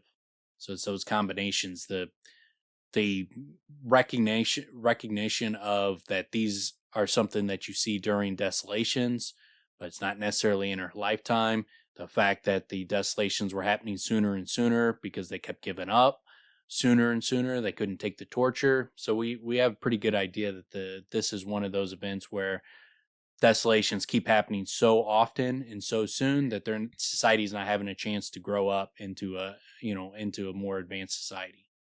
So present day, Kaladin, Dalinar, Adolin, that world, it's been a very long time since a desolation. 5,000 years. Is that a very long time? Yeah. Yeah. Yeah, it's a In decent this length of world, time. is that a long? It's like Jesus plus another Jesus plus a half a Jesus. A half of Jesus. Yeah, 2,000 years plus 2,000 years plus 1,000 years. I like that name, a half of Jesus. Yeah. A halfa as a first name. Middle name Jesus, a half of Jesus. It's not bad. Yeah, Jesus is 2,000 years, so 2 Jesuses plus a half a Jesus. So yeah, I mean, like that's, when they gave up the last time and they sent Taln back by himself, 5,000 years has passed since then, and that was the last desolation. I feel like Taln, his whole thing is, hey, like, that's just his life from this point on. Like, hey guys. It seems left like he's behind like probably that. a pretty fucking beast of a man that he's going 5,000 years of being tortured and holding out, not giving up, not ever saying like enough, no more. Like I'm lasting 3 seconds max. 3 seconds. I'm giving up. Like soon as you walk in the door and you show me the scalpel, be like, all right, let's go back to the world. Start the next desolation. So I know we've talked about this. Well, especially if the if the end of the world is you just continue where you left off, like we were just talking about with Sleepwalkers. Yeah, I'm not sacrificing myself for everybody else. The fact that he does it, he's probably a pretty fucking beastly dude. I know we've talked about this, but so to Tom, to his, as far as he knows, does he think that all the rest died? I don't know what he would think. He probably doesn't have any clue. I mean, here's all he would know is like he's back and he's getting tortured and he's still there. So he's probably assuming that they're all getting tortured with him and that nobody is breaking this time. Wow. That's likely what you would be thinking, because I doubt that, you would go back and then like you're on the racks and you look over and like there's 9 other racks that are empty. Like, oh, those, yeah, those assholes. That's what I'm saying. I mean, if he knows, like, I don't know. That's a wild. At that point, you're giving up immediately. You're just gonna be like, well, screw this. I'm not doing this by myself. Yeah. Everybody else is done. So yeah. I nobody sent me the memo, but I guess we all decided this is over. Why am I still doing this? Leave me hanging out to dry. Well, that's what I mean. Bunch of jerks. That's why I'm like, hey, what the fuck? Like, everybody left me? What the hell, man? Like, I like my solitude and all, but when it's something like that, that's a little much. Yeah, so it'd be a prick move. And then I mean, so I like so that maybe this is the greatest version of taking one for the team. Yeah, 100%, 100%. It gave them. It get like this. This is why they were living in a primitive society, is because these desolations kept happening so often. They were never having a chance to like build out and to get into the Bronze Age and all that kind of shit. And so they just weren't having a chance to advance. They're always fighting monsters for their lives. And so, yeah, him going back by himself, it obviously worked out pretty well, because you got to the point now where you got Dalinar's society and the society we're in now. And so it's much more advanced. And they got shard blades and fabrials, and they're building out cities to the point where they have art, and they got time to make sculptures and paintings where they're at their war camp. They're making sculptures and paintings and this kind of shit to fancy up their war camp. So they've grown significantly in the 5,000 years. So that's an interesting kind of sociological question. I've seen posed in short stories and some other books where it's like, if one person suffers but everybody else is better off, is it worth it? And that's like the end question, is like, this one person is suffering for the betterment of everybody else. So is that who are you? If you're the one person, clearly exactly. The answer is no. That ends up being the question. But everybody else is like, well, things are going pretty good. Yeah. So do we want to save this kid? Because that could muck up the whole process, muck up the whole world for everybody. Yeah, it's a moral conundrum. Whew, be rough being old Tom. That would 5,000 years of torture does not Well, sound fun. you could look at it like you look at what's his face with the rock with the boulder, right? He's getting all Yeah, buffed up. He's yeah, becoming a stronger person. These are workout sessions, yeah, right? Who am I yeah. thinking of? I Camus? think it loses its steam when you're like strapped to a torture rack and they're cutting you open and putting hooks through your bodies. Then it's going to be like, no, no, no, no. This isn't something you just grin and grind and enjoy the grind. There is no enjoying torture. Who am I? Why am I drawing a blank on this? Camus Sisyphus. boulder. Sisyphus. That's it. Yeah. It's not even Camus' boulder. Like No, Camus I know. got the story on it, Yeah, but yeah, yeah, yeah, it's a yeah. it's a Well, Greek thing. I couldn't think of his name, man. But Yeah. yeah, so yeah, that's what it is. Yeah, a little he's different. working out. Little different. He's getting his V for Vendetta on. Yeah. He's becoming stronger. If Sisyphus is like pushing that rock up the hill and then guys are like throwing hooks in his back and stabbing him and poking him in the eyes, be like, no, man, screw this. I'm done. Well, and then what intensifies it even further, he's like, you know what, though, guys, we're all in this together. And then he realizes, nope, just you. No. Yeah. They've all bailed on you, bro. He like looks back like they're no longer behind him anymore, way. like helping to push up the rock. He thinks they're on a different the rock's so big he thinks they're all standing side by side with him. We got it, guys, keep pushing, we can do it. Guys. Who are you talking to? Nobody's here, bro. No, they're with me. Yeah, it'd be a rough life for him. But so obviously this is a time where, these guys keep giving up often because the desolations are happening often enough where they haven't advanced. So they go and take off, and he's like, I see the woman and child. I see the woman and child to the river. Then I'll return to organize a resistance if anyone's left. He's a natural born leader. Like that's his mindset. It's like, all right, let me square them away. Then we'll go back, start organizing a resistance. He's in a dream, and he's still thinking about setting up a resistance to fight back. I don't think we talked about, but just to make sure everybody's with us, he realized there's a shit ton more of these all over town tearing shit up. Yeah, that's his whole. Yeah, no, I mentioned that. Like he realized that there was more than two when he hears the screams outside. So yeah, that's why he was like, I gotta attack these things and take them out because I can't let them wear me down. There's too many of them. Mm. But yeah, and then they go and take off, and they hear them behind them, and she holds up a light, and they look and they see a dozen midnight patches moving through the grass towards them, coming up the rock buds. And then he tells them to run. They look ahead. They're coming from them ahead. They end up running he points to this like cliff, and they run towards the edge of it. Can't get up there. So, but he, had no plans for them to get away. It was just, he needed a place where he could kind of put his back up against a wall. And so he prepares to fight them off. And at this point, you would know you're dead. You saw like how tough it was to fight off too. And there's dozens of them coming at you. So it'd be like, we're screwed. Go down fighting, I guess. Yeah. I mean, the best you can do.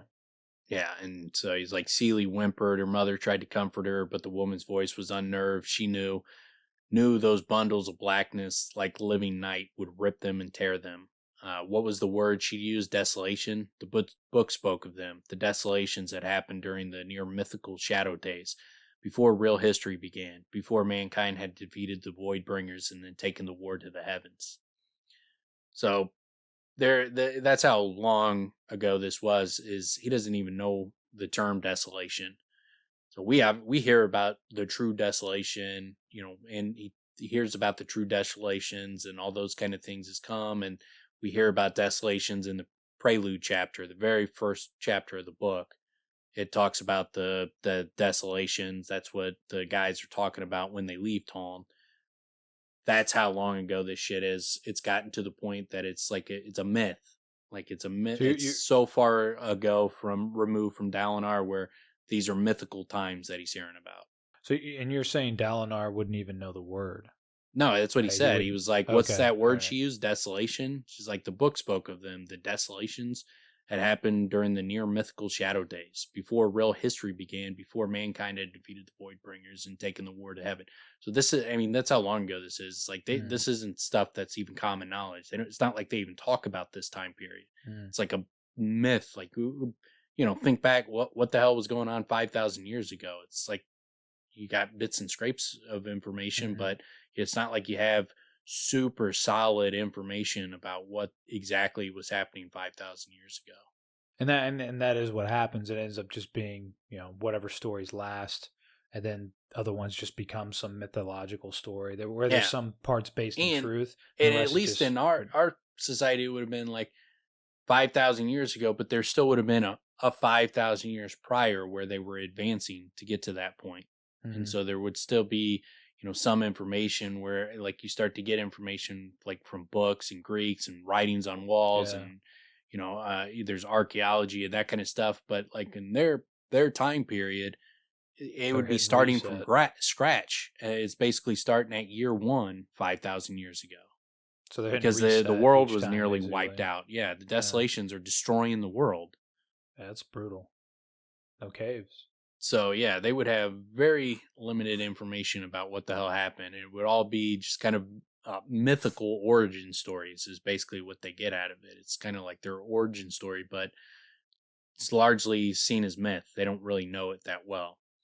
And she's like, the Voidbringers, what was that what these things were? Myths. Myths come to life to kill him. And he struck at the beast, scoring it on its flank, but 2 others jumped him from the side. Claws raked his back, the weight threw him to the stones. He cursed, rolling, punching a creature, and tossing it back. Another bit his wrist, causing him to drop the poker in a flash of pain. Monster knocked her, and then they go after his wife. A monster knocked her down, another scrambled for the child, but Dalinar leaped for her, wrapping his arms around her, huddling down and turning his back on the monsters. One leapt at his back, claws sliced his skin. Seely whimpered in terror. Tafa was screaming as the monsters overwhelmed her. Why are you showing me this? Dalinar bellowed into the night. Why must I live this vision? Curse you? Claws raked his back. He clutched Seely, back arching in pain. He cast his eyes upward toward the sky, and there he saw a brilliant blue light falling through the air. So you get the arrival of the Knights Radiant. That would be extremely messed up, where he's got to be like, what the fuck? What is the point of this? It's like, you just put me on the torture rack. These things are just like slicing up his back, and he's just feeling the pain. No one's like explaining what's going on to him. And you don't know how long it's gonna last. Can I even die? Am I just gonna be laying here bleeding out while this thing keeps racking me with pain? It'd be fucked up. Yeah, it's super fucked up. Brutal. Yeah. I mean, brutal is an understatement, obviously. Then you get the Radiants dropping in with the hero landing from the sky, straight like dropping in, knee to the ground. One of those things where the superhero on the shows drops to the ground and like smashes in the concrete as they hit. And they start laying waste to these beasts as they have shard blades, which is be a massive advantage in these fights again. Yeah. And they have some dope shard plate. It seems like their shard plate is much more advanced than Dalinar's. But how so? It wasn't a star at all. It was a man glowing in blue shard plate, bearing a shard blade, trails of stormlight rising from his body. And then it's like Dalinar lay stunned. This was unlike any shardbearer he had ever seen. The plate glowed with an even blue light, and glyphs, some familiar, others not, were etched into the metal. They trailed blue vapor. So it's not like his. It's different. It seems like it's like an infused with stormlight almost. But theirs is infused with stormlight, but it's not like glowing blue and something. So it's different. So this is like amped up with stormlight, which would give them that much better abilities. I mean, one would imagine, right? And it'd be harder to it doesn't. I mean, the only things like you get from this shard blade is he's like, when did the person take their helm off? Like where'd the helm come from? So it's like where it's like disappearing and appearing at the blink of an eye, where he doesn't even see it happen. The woman shard bearer. Yeah, and the man. So he sees it with both of them. So like, that's right. Yeah, there's something going on as far as that goes, where it's like if he had to take off his helm doesn't like just magically appear and disappear. It's not Yeah, like they have like a visor, right? That they're kinda it's like, and it's yeah, heavy ass fucking shit. Like taking it off, putting it on is a process. It's not yeah. something that would just appear and disappear. Hmm. So it is different. Their shard plate is different, and but then these monsters are also not, they're strong enough where when they are attacking and they slice up these the shard plate, they're causing scrapes in it. So So they're they're doing damage. yeah. These things are still obviously quite effective and vicious. Yeah, and so he's like, Dalinar pulled himself to Toph. She was alive, though her side was torn and flayed. Sealy tugged at her, weeping. Need to do something, Dalinar thought dully. Be at peace, a voice said. And then a woman comes up in shard plate, and he's thinking, like, a woman in shard plate? It's like, who would think, who would ever imagine something? A woman would have a shard plate. Which is interesting because, we know Shallan has a shard blade. It talks about like in the very first book when she's sitting there thinking about like, 10 seconds and, she has a shard blade. So that stands out that, the fact that he mentions that a woman owning a shard blade is almost unthinkable in his society. There's a woman Parshendi that has a shard blade as well, right? Yeah.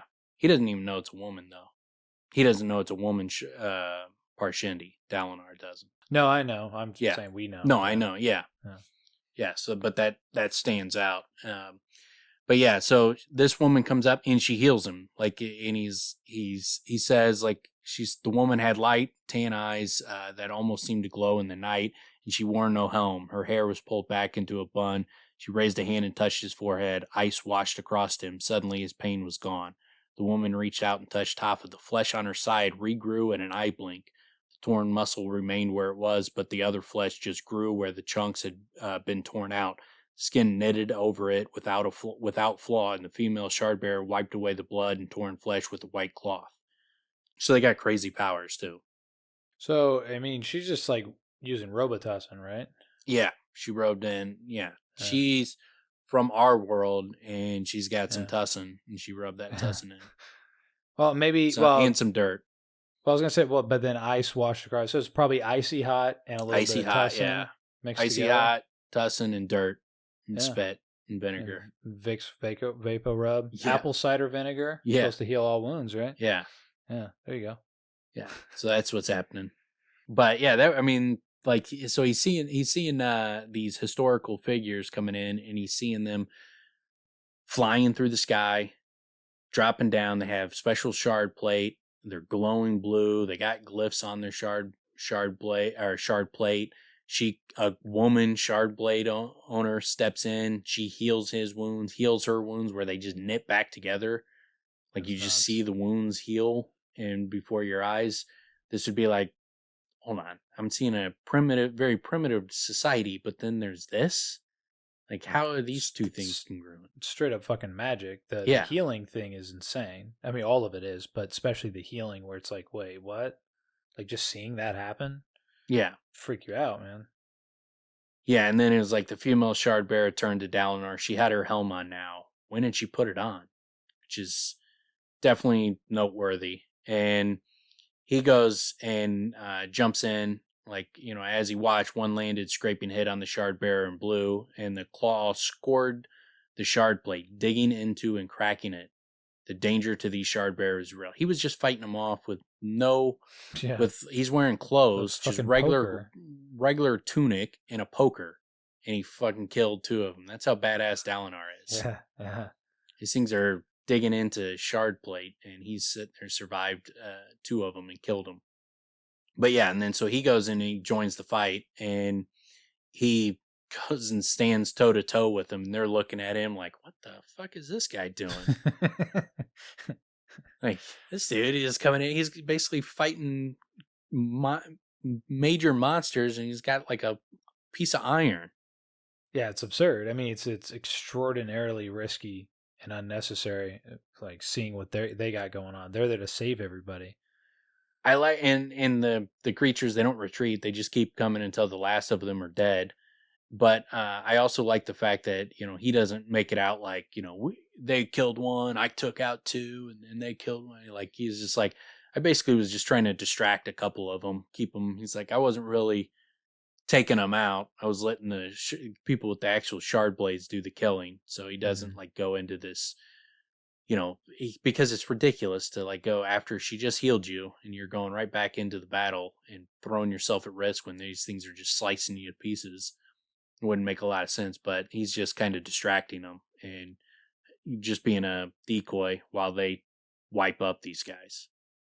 Yeah, I love the recognition from I don't know if it's her or it's him. I think it's the male shard bearer, right? That says, "I must say that I've never had the pleasure of fighting alongside a comrade with such unconventional means."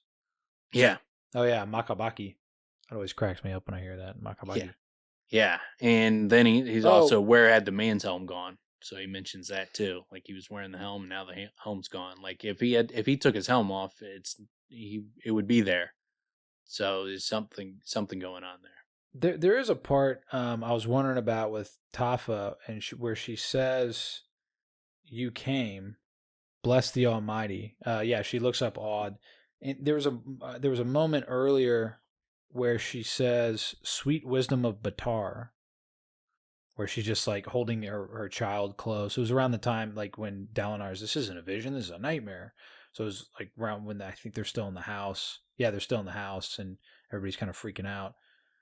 I don't know if those two things were connected. Like, she's praying to Batar, "Please help us," and then she says, "Oh, you came." Is she thinking this is, God sent these, heralds to come, help them? Yeah, Batar's one of the heralds, and so that's they view the heralds kind of like as like these godlike figures. There's God, but then the heralds are also held up almost in the same regard as God. Saint Thomas Aquinas showed up, except more.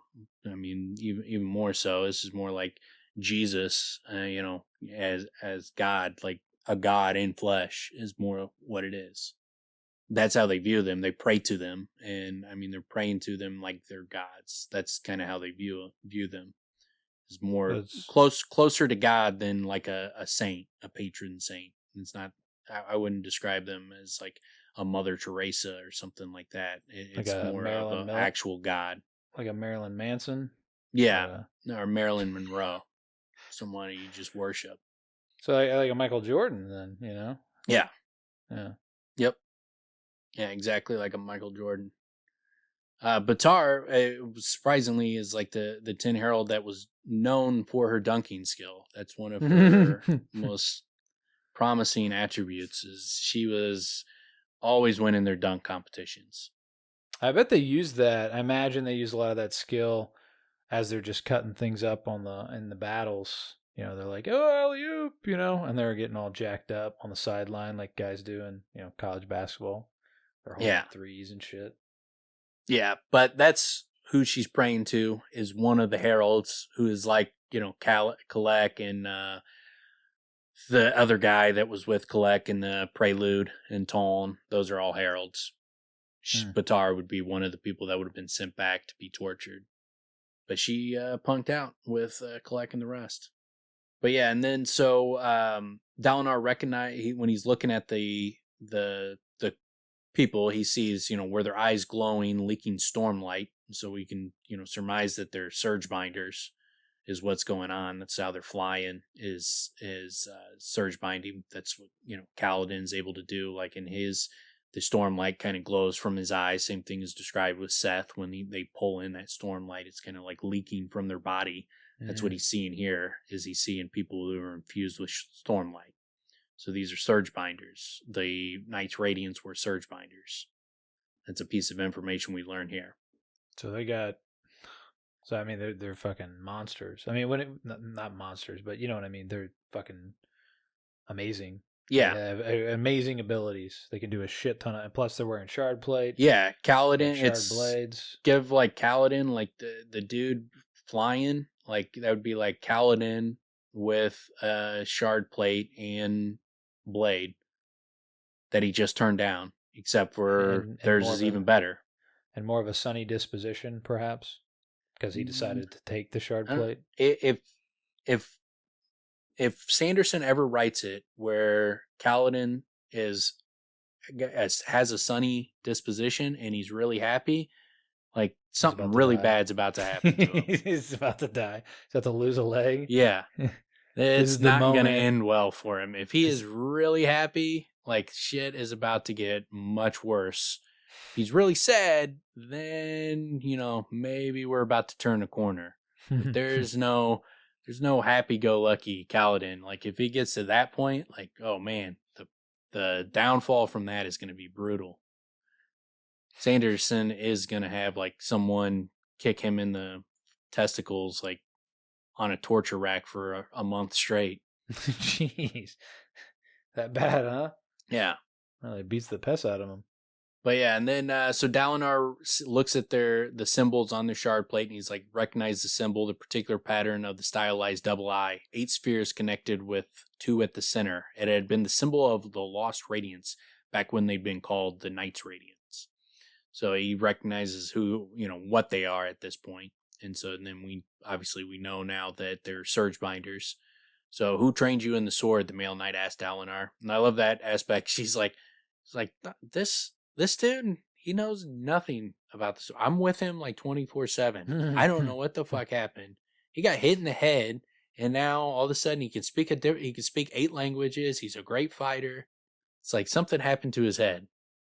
Yeah, he got hit in the head and became a savant. Boom. It's like the who's the comedian Tom Segura. He's got a stand-up bit where he talks about people like get hit in the head and then they start speaking with foreign accents, and it's a thing. Like it happens to people where they're born in America and they get hit in the head, and all of a sudden for the rest of their life they're speaking with a French accent. And even though they've never lived in France or anything, or like they're speaking with like a Mandarin accent, a Chinese accent, and even though they've never lived there in their life, it's like an actual physical thing that has happened to people. Well, is it? There's a story. I mean, there are stories about Sam Kinison and Roseanne Barr, where both of them had head injuries and turned into completely different people. Yeah. Like 100% completely different people. So yeah, I mean, maybe it's a performance enhancing drug in some way. If you want to sound French. Yeah. I guess there's some little nuggets in that brain. If you hit them, that's gonna change your dialect. And it sounds like people learn languages, and it's weird. It sounds like weird stuff happens with the brain. A really risky proposition, trying to like perfect it. Yeah, just smack your head correctly. Oh, I guarantee you, like with all the surgeries they used to do, like back in the day with the experimentations and like cutting things out of the brain, doesn't sound like they did a lot of messed up shit and didn't learn all of that much. The brain is still largely a mystery. Yeah, they did all that electrolysis and shit, just trying to correct people and just turn them into vegetables. Cutting shit out of their brain. Like, here, let's just pull that out. Yeah. Now he just drools on himself. Yeah, what was what's that called? Lobotomy. Yeah, lobotomies, man. Yeah. Jesus, yeah. What the hell? You're misbehaving way too much. We're gonna basically end your life. Yeah. You're gonna wish you were dead. He's not gonna wish anything. He's just not gonna. He's gonna be a fucking zombie. Well, your family, people who knew you, are gonna look at you and be like, "Jesus, he'd be much happier just being dead." Or just, I guess happiness isn't a thing. You're just a drool face. Yeah, but like this guy, he's like gives Dalinar the compliment where he's like, "I've rarely seen a man, knight or soldier fight as well as you did." It's like, yeah, I'm the fucking Blackthorn, man. That's what I do. And then they bring up Urithiru, which is something that they keep talking about in book 2. You've heard that's Jasna and Shallan. That's what they were looking for, is Urithiru, and so that's mentioned. Might be the first mention of it in these books. I don't know if it's been brought up before this, but probably the first mention of it in the books. But that's obviously a prominent role in the second book. Yeah, it seems to be the place to go if you want to get good at this whole training. According to them, that's where the Knights Radiants live and train, and that's kind of where their center of society is at Urithiru. And she's like, I can't promise you a position in one of the orders. That decision is not mine. But if your skill with the sword is similar to your skill with hearth tending implements, then I'm confident you will find a place with us. So because of the orders, sounds like, because you have Shallan, she's got her set of magical abilities. Zeth and Kaladin have the Windrunner ability. Like it seems like, there's the different orders all congregated at the same exact place. And then, you can become one of them. But obviously we know it's not it. When she's like, it's not my choice. It's like, well, yeah, you can't just, there's obviously something to do with a spren. And if you don't have a Shallan, or you don't have a Sill or a pattern working with you and joining you, then you're not going to become a surge binder. You don't get to just choose it. I like the idea that when they say, but if your skill with the sword is similar to your skill with hearth tending implements, confident you'll find a place with us. I like the idea that Dalinar or Heb is like, nope, just this poker. Yeah, no, that's all. I don't fuck with anything Will else. Will not bro. use anything else. This is my only weapon. Yeah, this is my Excalibur. You don't Yeah. like it? You go to your. I'm not wearing armor. This tunic is enough. It's rags. You're wearing dirty rags. It's like a loincloth, man. That's his P. That's his uniform. That's his PED, man. Dalinar's got to feel real rolls. uncomfortable. He's like, now I know. This is why I don't like the teddies. I feel like I'm hanging loose right now. I like to be covered up. He needs his buttons. He needs all his buttons along the side and, his starched uniform. Been hilarious. Like the guys like take off their shard plate and they're wearing teddies too. It's like, even them. The great warriors from history, they're also into their teddies. And silk and lace. But yeah, and so they go and take off. They get back, or they start to take off, and he's like, wait, I must know, Dalinar said, feeling foolish. What year is it? And she tells him the year, and he realizes how long ago it was.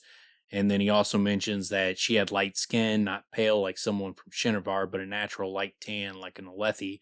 And so, you got him, the Makabaki, who's got the darker skin, and then hers more lighter skin towards an Alethi, a lighter tan. And so he's realizing like there's not this delineation between race or eye color that there is in his society. They don't seem to give a shit about that. And the women and the men, they don't seem to give a shit about that. It's just, are you a surge binder? You are? Good. Let's fucking roll. Like however you become one. It seems like what typically, I don't know. It seems like it's, their society. What societies tend to do is split people up, right? And then, they want to prioritize themselves. So it's light eyes, we're closer, and our soldiers, they're closer to being, what is it, exalted or whatever. They have such stupid rules. Like if you're not on the right non, you can't even carry a sword, even if you're like a soldier. You can't travel. I remember that one. Dude, if you're a woman, you're hiding one of your hands. So what the fuck are we doing here? If you're a guy, you don't read. At least that's a weird like cultural thing. But like some of their decisions, like some soldiers can't carry swords. Like what a fucking stupid rule that is. Like carry whatever weapon works. Yeah. Are we fighting? Why are you limiting yourself? This is what the fuck are we doing here? Yeah. But I also like too that they say it's the 8th epoch, and he's like, the what? The fuck's an epoch? And he's like, that's how far long ago. Like he doesn't even recognize the way they describe time. That's how long ago it was. And then he's like, this is Natin. Dalinar released an inhaled breath. Natin. The shattered plains lay in the land that had once been Natin. The kingdom had fallen centuries ago. And so he would realize like if they came from Thuru and the shattered plains are in Natin, like it's likely that they're somewhat in the same vicinity because that's what is the investigation in the second book on Thuru. They're like, we got to go to the shattered plains, and so that's what Yasna and Shallan start narrowing it down towards there. And this is it was in the first book too. That kind of gave some credence towards it. That's when they find your favorite character, Gaz. Meet up with old Yeah, Gazzy. yeah. Everybody loves him, man. Shallan loves him too. He's They a get lot along so better great. with Shallan. He's been humbled a little bit, and Yeah, that's he's a true. little better when he's in a more subservient position. Give that dude power, and he's a prick. Yeah, that's funny. Some people are better in the subservient positions, aren't they? Yeah.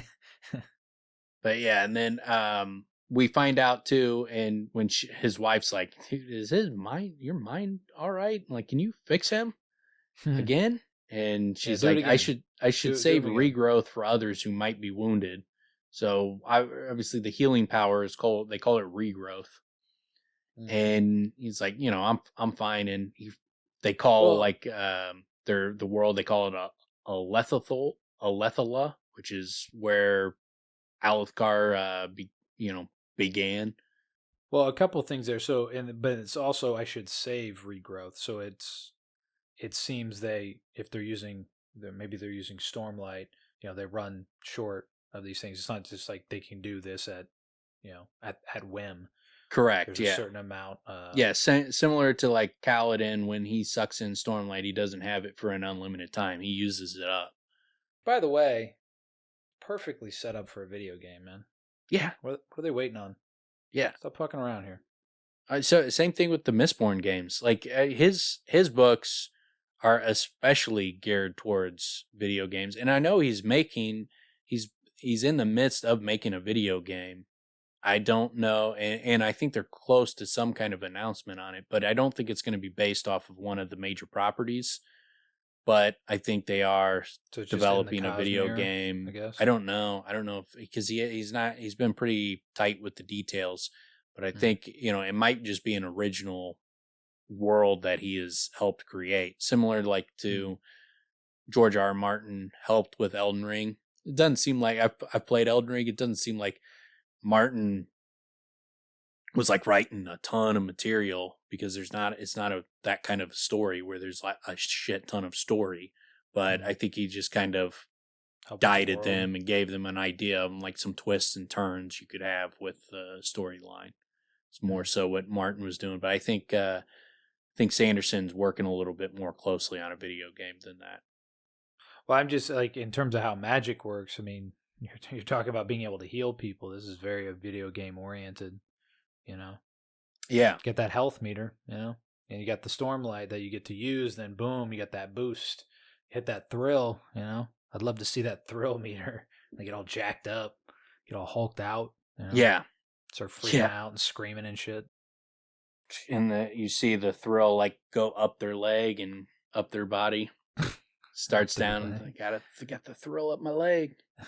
Well, and even like fear sprint and shit. I mean, you could go pretty deep with really, if you're just focusing on, say, this world, you could use sprint to send all kinds of messages and to be able to read people and shit, Yeah. Read like the room and what's going on. Yeah, it'd be cool. And I mean, there's a lot of stuff you could do with Stormlight. Stormlight would make a great video game. Stormlight, I think, would work in. It's the prototype for if you want to make like a property with everything, with video games, with live action, with animation, movies, cartoons, TV shows. Like, you could do anything in this world. Well, I'm even just envisioning, a lot of games, they make you do certain things to even start the game. The Zeth chapter could literally be like, all right, here's how you jump this way. Here's how you jump this way. Here's how you do this. And it's just, that's the tutorial, is you do chapter 2, whatever chapter it is. Yeah. Now you know how to move through the fucking world.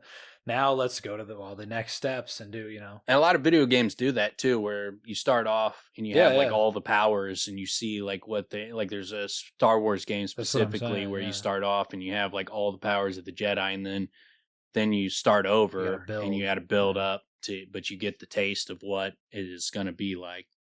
Yeah. I mean, it communicates very easily, and that's coming from somebody. I hardly play video games anymore, but I've played enough to, see the value. And then like there's always like a rain cloud that's just following Kaladin, raining on his head. No matter where you go, just constantly just rain right on him, only him. And that would also be great with the choices, right? If it was a choose your own adventure type thing where it's like, you're gonna rip up this map, you're gonna help them out. No Which matter one? no matter what choice you make, it always works out terribly for him. Where you go back to replay it and man, it just seemed like every choice I made worked out terribly for Kaladin. Like I didn't make the right choice once. Then you go back and replay it and choose all the other options, and they're all just as bad. Nothing ever works out for him. Like, oh, I get it. I get it. It was happening no matter what. I got it. But so yeah, I don't really have a choice, is what you're saying. Okay. Yeah. You Yeah. got me. Then we get, and all who have a desire to fight should be compelled to come to Alethala. Fighting, even this fighting against the 10 deaths, changes a person. We can teach you so that it will not destroy you. Come to us. So that, obviously stands out. What the hell's the 10 deaths? And, that fighting against them changes you. It has some kind of impact on you just fighting them. So, and what is it? How does it change you? And it can destroy you. Fighting them can destroy you, even if they don't kill you. Just the mere fact of fighting them can destroy you. So what does that mean? What is going on there? So when you keep saying them, are you talking about the 10 deaths? Yeah, what is exactly she's like fighting the 10 deaths, what they fought, she's saying that's one of the 10 deaths. But what is it? What is one of the 10 deaths? What are the 10 deaths? What does that mean? That's, something that, we would want to keep an eye on and try to figure out what exactly is going on there. But yeah, and then every pasture needs 3 things, the woman said, voice changing as if she were quoting from memory. Flocks to grow, herdsmen to tend, and watchers at the rim. We of Alethala are those watchers, the warriors who protect and fight. We maintain the terrible arts of killing and then pass them on to others when the desolation comes. So it's kind of like their job to get everybody ready to fight when the shit really goes down, and to be the ones that train them and show them how to prepare to defend themselves. And like the desolation, he said, that means the Voidbringers, right? Those are what we fought this night. And the knight sniffed dismissively. Voidbringers, these? No, this was Midnight Essence. Though who released it is still a mystery. She looked to the side, expression growing distance. And then she sees that, she says desolation is close and he's not often wrong. And then she goes and takes off. Harkelane. Yeah. Hercules.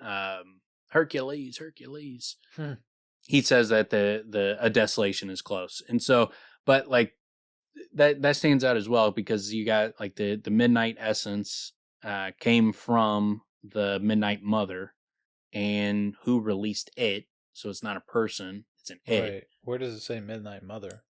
You mentioned that earlier and I don't remember reading that. No, this was Midnight Essence, though who released it is still a mystery. Yeah. Where does it say Midnight Mother? I don't think it does in the chapter. Does it not say Midnight Mother in the chapter? Well, I don't think so. There's the Midnight Essence, and then these things come from something. There's something in control of them. Well, because you mentioned it earlier, and it stuck out because it's not mentioned in the chapter, Midnight Mother. They just say, the only thing is, this is the only mention where it's like, these are called Midnight Essence. That doesn't even sound like it's necessarily exactly what it is, but that's what they say, though who released it is still a mystery. And they mentioned Harkelane, and that's kind of it. Yeah, the Midnight Mother is responsible for the Midnight Essence. And so it's just the one, one is responsible for the other. It's like Midnight Essence is just a creation of the Midnight Mother. But the Midnight Mother is something, it's you learn a little bit about like some of these things as you go along, but it's not something that it other than like knowing the name, you wouldn't know anything about it at this point. Same way you don't know anything what a Midnight Essence is or any of that kind of shit. You don't know what these things are at this point, and even as you go further, it's limited information that you get on all this kind of shit. But what's important there is that the who released it is still a mystery. So we get that it's not a person, it's an it, and then that it's not like the Voidbringers, which when the desolation is over and they go to damnation, like all the bad shit stops, but apparently some of the shit can get through. Some of the stuff can slip through. Released. Yeah. Yeah. So how does that happen? What is going on there? Exactly. Why can these creatures escape and run rampant in the world, but other Voidbringers can't? And so that's something to take note of. Right on. That was one thing also that you're pointing out that I didn't see necessarily that clearly, and that is that these desolations are like a reset.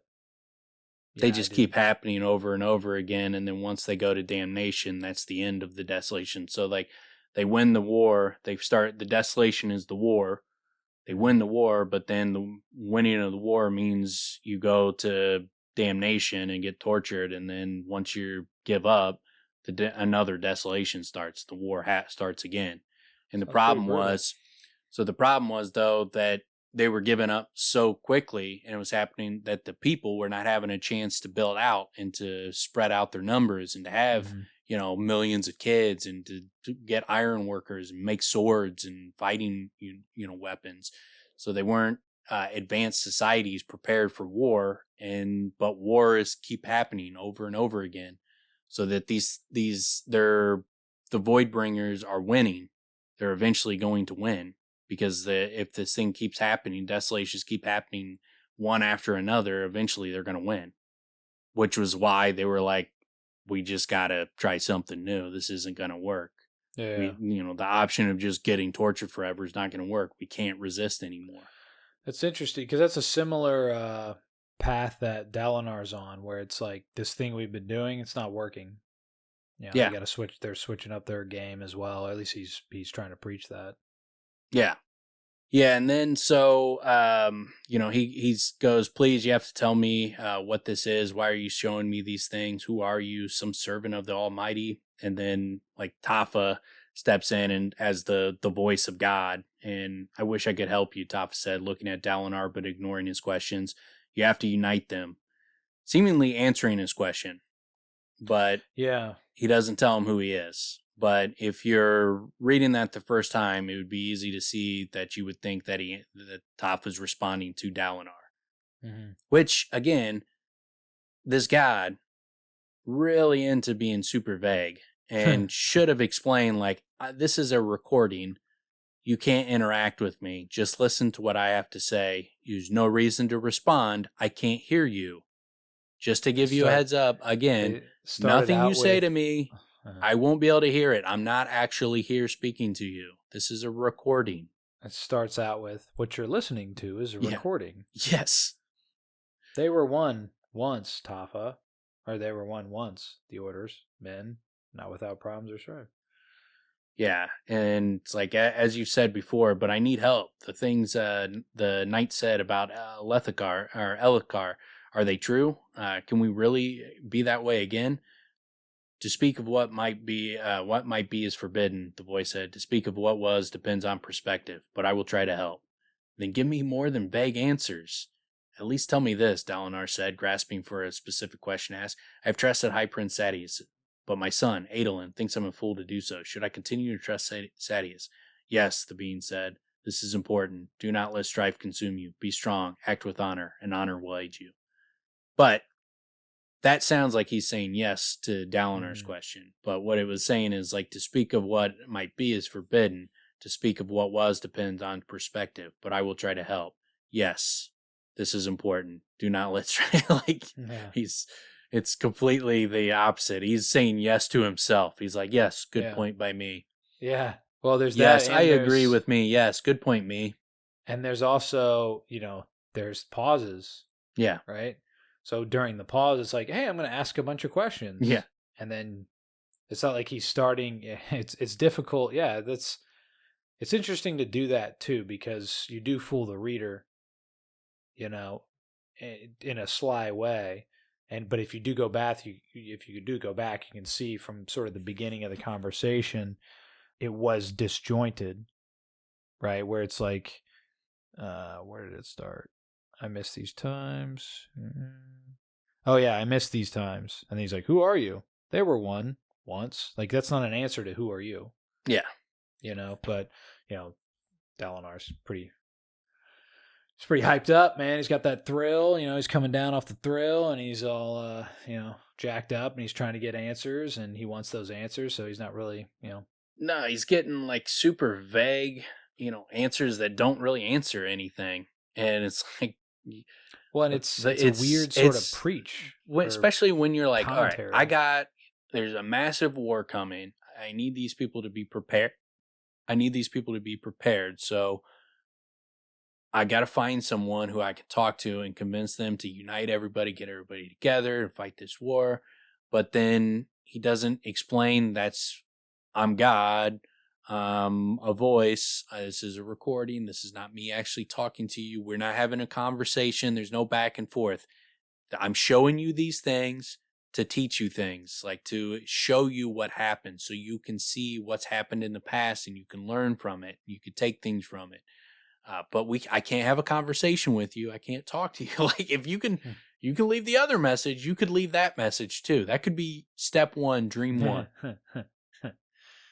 So this to is let how this them is gonna know work. that this is a watch and learn recording. This is not an interactive thing with me. You can interact with those other people, but they're gonna think you're crazy if you start asking them questions about the future. At the end of every episode, it has one of that star that says "the more you know." Yeah. So he just knows. Oh, yeah, that's right. Shit. Oh, wait, did I ask him? He's like, that's the reading rainbow. You should read too. Reading is good for you, even though you're a man. Oh yeah, forgot about that too. Yeah. Shit. Yeah, if any society needs reading rainbow, it's Elifgar. It's the Alethi. Yeah, they need to start a book it program, with Pizza Hut, involved. So these guys will start getting motivated to read. That would definitely get you motivated to read. Fucking pizza, and they love parties. They love parties. They have parties all the time. Like make it a little pizza party. Yeah, you could get these guys reading. Just need a right reward system. But yeah, and so that kind of ends the dream. And he wakes up, and these guys are like holding him down. As obviously he's been like slashing around, and they're just trying to hold him still so he didn't hurt them or hurt someone else. And it's got to be like, holy shit, this is like the second in command. Yeah, and he's yelling too. That's the other thing. Like he's yelling, speaking gibberish, like babble. And you're seeing that, and you're from one of the other armies, and you got to be like, oh shit, like Dalinar. If he's going crazy and he's in such a high position, that's probably not good for us. Yeah, it doesn't look good. It does not look good. No, it's pretty interesting. Like, so when he comes to, he's just like, my mind is clear now. It's all right. You can all let me go. So it's like, oh, they've done this a number of times. He's experienced, not the people holding him down. These are people seeing this for the first time. Well, yeah, I mean, I guess that's what I mean. I mean, he's the only person in there. Accustomed. Yeah, he's accustomed. The only other person that's ever seen this happen to him, that's in that room, is Renarin. They went to someone else. They're in someone else's camp. They're not even in his camp. So these aren't even his men. These are another High Prince's men, and you see how competitive the High Princes are with each other, and how much. So this would be very bad. Like you would be sending it would be one thing, like if this happened in front of Dalinar's men, it might make them uneasy and uncomfortable that they're being led by Dalinar. But when you like see it and you're from someone else's army, it spreads to those High Princes, and they're like, it's confirmed. My men saw him. He's losing his freaking mind. Then the wolves would be out, and there would be no more uniting them and getting them to join you voluntarily because they think you're freaking crazy now. So this would be hugely detrimental. Yeah, it's crazy. It's also weak in the sense that you're crazy, so you're weak. Yeah. You're exposed. Yeah, it's very talk about being exposed and vulnerable. I mean, that's huge. But yeah, and then he comes away with the false conclusion that the vision had told him to trust Sadeas, but he'd never been able to explain that to Adolin, who not only hated Sadeas, but thought the visions were delusions from Dalinar's mind. The only thing to do was keep going as he had, and find a way, somehow, to get the High Princes to work together. Good luck. Not going to be something you're going to be able to do. Like, they're not going to come together when they think you're Mr. Crazy Pants having spaz outs during high storms. and Yeah, you I don't kind want of. to fight war. And not like this is how bad the timing is. Is like the previous chapter, he goes and tells Elkar that we should abandon the war and go home and quit fighting and quit making all this money on fighting in these chasm fiends and killing the Parshendi and living the good life with our warlike life. We should just abandon that and go home. And then after he says that, and Elkar goes and tells everybody, he Yeah, goes and tells yeah, everybody that. Then Dalinar goes outside and a high storm starts, and he has one of his fits in front of somebody else's army. So it'd be like, dude, it's you're in a very very bad position, and especially if you want to be like a peaceful negotiator and to come about this peacefully with this type of society. yeah. And But that's why it doesn't happen. he's trying to present an idea that they're all opposed to, Yeah, and it's and coming from a guy that's why you that's can understand like when you tons of get reasons to say no. exactly, and then that's why like when you get to the point where everybody keeps turning him down, like it's not a situation where you're like, man, these guys just don't get it, and it's like put yourself in their shoes. Yeah, Like Dalinar seems like a crazy person who's talking about ending the war and breaking up the gravy train. It'd be like, no, this dude's insane.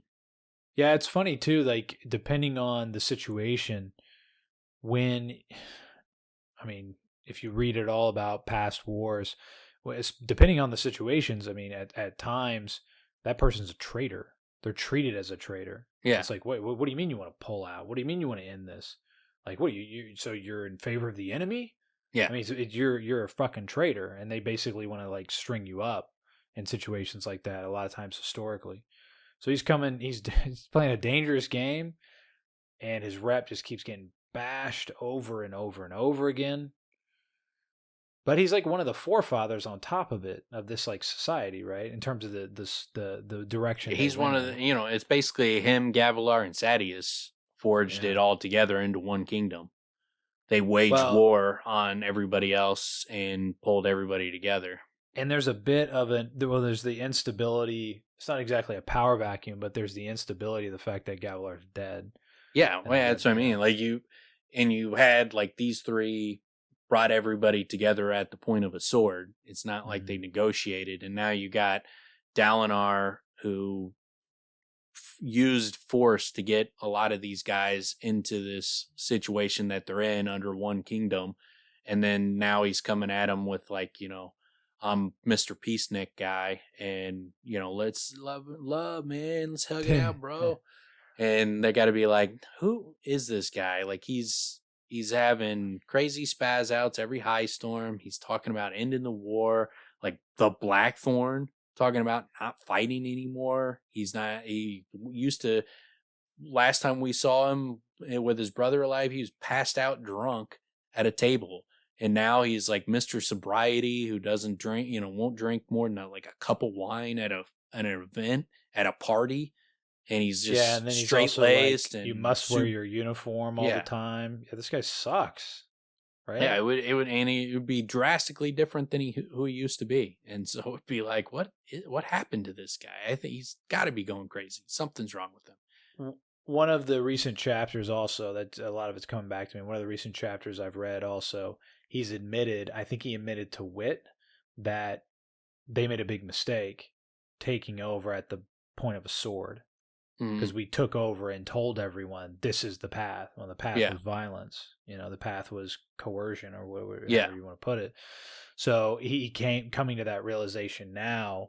It's I think it's Wit, and whoever he is speaking to is like, oh, surprising that you come. It's always interesting with Wit because it's never just like you're hearing what you expect to hear, and it might not be Wit. It might be some other, might be Vama or something. I'm not sure, but I think there was a point where like he was talking to someone else's Ardent or something like that. It might, because I know he talks to someone else's Ardent at a party, like, and they're like some kind of argument going on between two guys, and like he comes up, steps up, and gets in the conversation, and I can't remember the exact way the conversation breakdown. It's been a minute since I read that chapter, but I think there is a point where he has a discussion with someone else's Ardent and says, some things to him that, would raise some eyebrows if he had said it, just to other people in the Alethi society. And both of them were like, you can keep this conversation between us and not go and tell everybody what we just said. Would be probably the best thing. So there's a couple things that I'm striving to try to do. Is one is get involved in other people's disagreements. Just come in, go hard on one thing, and then also turn around and tell everyone what we just talked about. I like to go do both into of those other things. people's arguments and pick one side and go over the top in favor of their side. To the point that they weren't even willing to go? Immediately, just as they're sitting there, like, I think you're wrong. Yeah, fuck you, you idiot. You don't know what you're talking about. Like, what? Who are you? Way over the top. Way. Like, now, me and you, man. Let's get them. Yeah, where there's like no animosity yet, and you just push it there. You're like, whoa, knock over his beer. I'm not really comfortable with this. No, we got him. We got him. Let's go. Let's get him.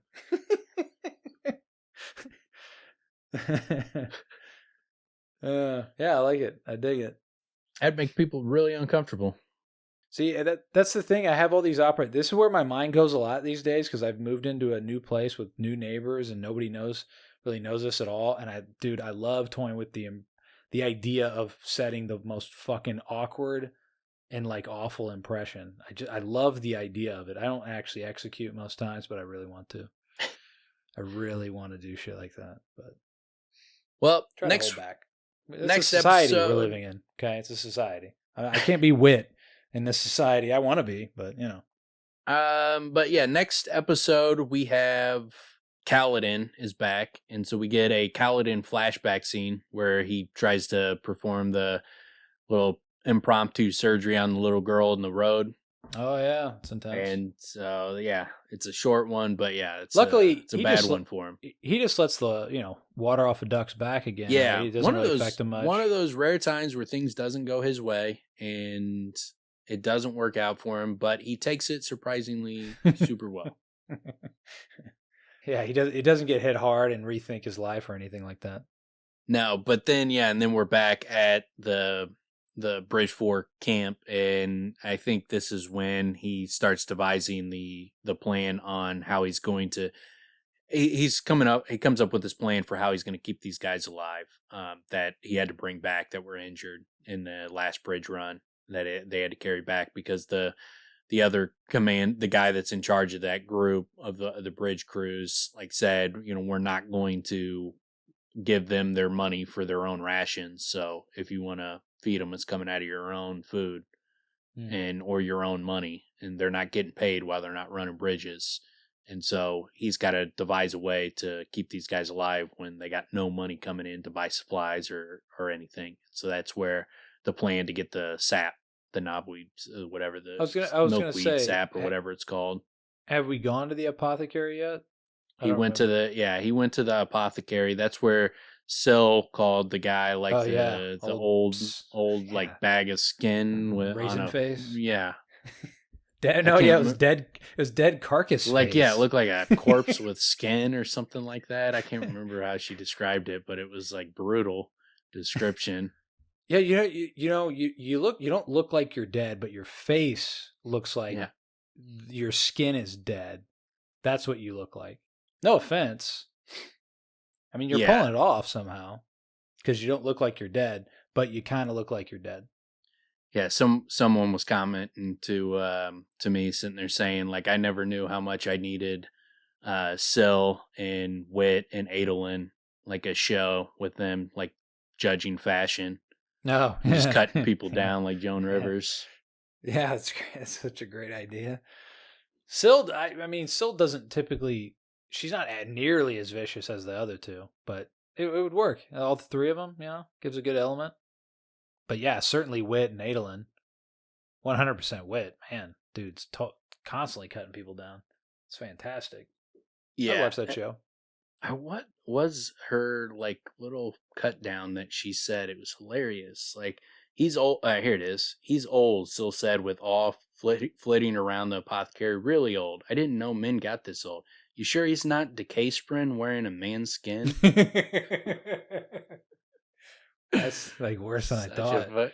It's such not a even great just cut like down. dead. It's decay. Man, Is he that's just an decay awful. spren wearing a man's skin?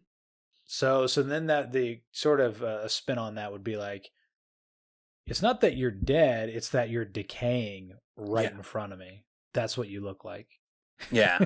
And then so that's what is coming up next is like he comes up with a plan for, we'll collect the sap and then we'll bring it to him. And then, that's what they end up doing. And that's one of the way they end up getting money and save everybody. And also we're coming up on where the rocks stew, which is what really starts to unite the people where they start to feel human again. Mm-hmm. Sitting around, eating food, telling stories. Isn't there also like a whole plan to get the sap back to their area as well, right? That's kind of like it comes out where like he offers to do some back-breaking duty, like bringing back rocks or something like that. But while they're out there, they collect the sap and just put it under the wagon and bring it back, and then they got to go out and at night by the chasm and milk it and put it in jars and bring it back. Yeah, and they found out the apothecary was lying a little bit more than they even thought. Yeah, they got the apothecary's got a pretty sweet deal, but he makes a good argument. He's like, look, if we don't do it, like they're just gonna keep. It's not like they're gonna share the wealth with you. You'll get nothing out of this deal. Like you can tell on me, it does you no good whatsoever. They're not gonna pat you on the back and give you some money. Yeah, he's it seems like being bridge crew, being damn near a slave, doesn't have too many perks. No, it's a pretty shitty job. It's not ideal. Not exactly Doug though, right? No, it's better than Doug's job. Doug's job is the worst. It's actually shitty, not just pretty shitty. Shitty. Other than being like on a bridge crew, running the bridge and running into the arrows. Cleaning up after Adolin would be one of the worst jobs you could have in that army. I cannot think of much worse than having to get in there and clean up the crevices of some shard plate that someone just dropped a deuce inside. Yeah, and still moves around for a while and fights until he was able to stop. So it's pretty brutal. Sorry, man. Like it was pretty wet, and then I also urinated in it. Well, I figured. I mean, I might as well. Okay, no. That's not what you tell him. It's a shit job, and someone's got to do it. Right? That's what you like. You like that joke. That's the one that gets the smile. Look at him smiling. Oh, Doug. Doug, man. Doug's my boy. He loves me, man. He really gets me. Is this also where he's slamming champagne in Doug's face? Yeah. As well? Yeah. Well, that would be like after these types of events, and they're taking off the shard plate. He's like Doug would be the type that like he goes and he knocks the cork off. Elcar knocks the cork off of the champagne, and it just smacks him right in the face. Doug's just sitting there like, you got me again. Caught some shrapnel there? Right in the forehead every time you hit me. Oh, good old Doug. That's a good one, Elcar. As soon as Elcar walks away, he's just like chipping away at the shard plate. It's like, you just wait. You just wait. One day. Gonna get him. But yeah, I think that will wrap her up this week, and we will be back, and we'll get at least 2 or 3 chapters of into the next one with Kaladin. Kaladin sounds like, yeah, cool. All right, peace out. Yep.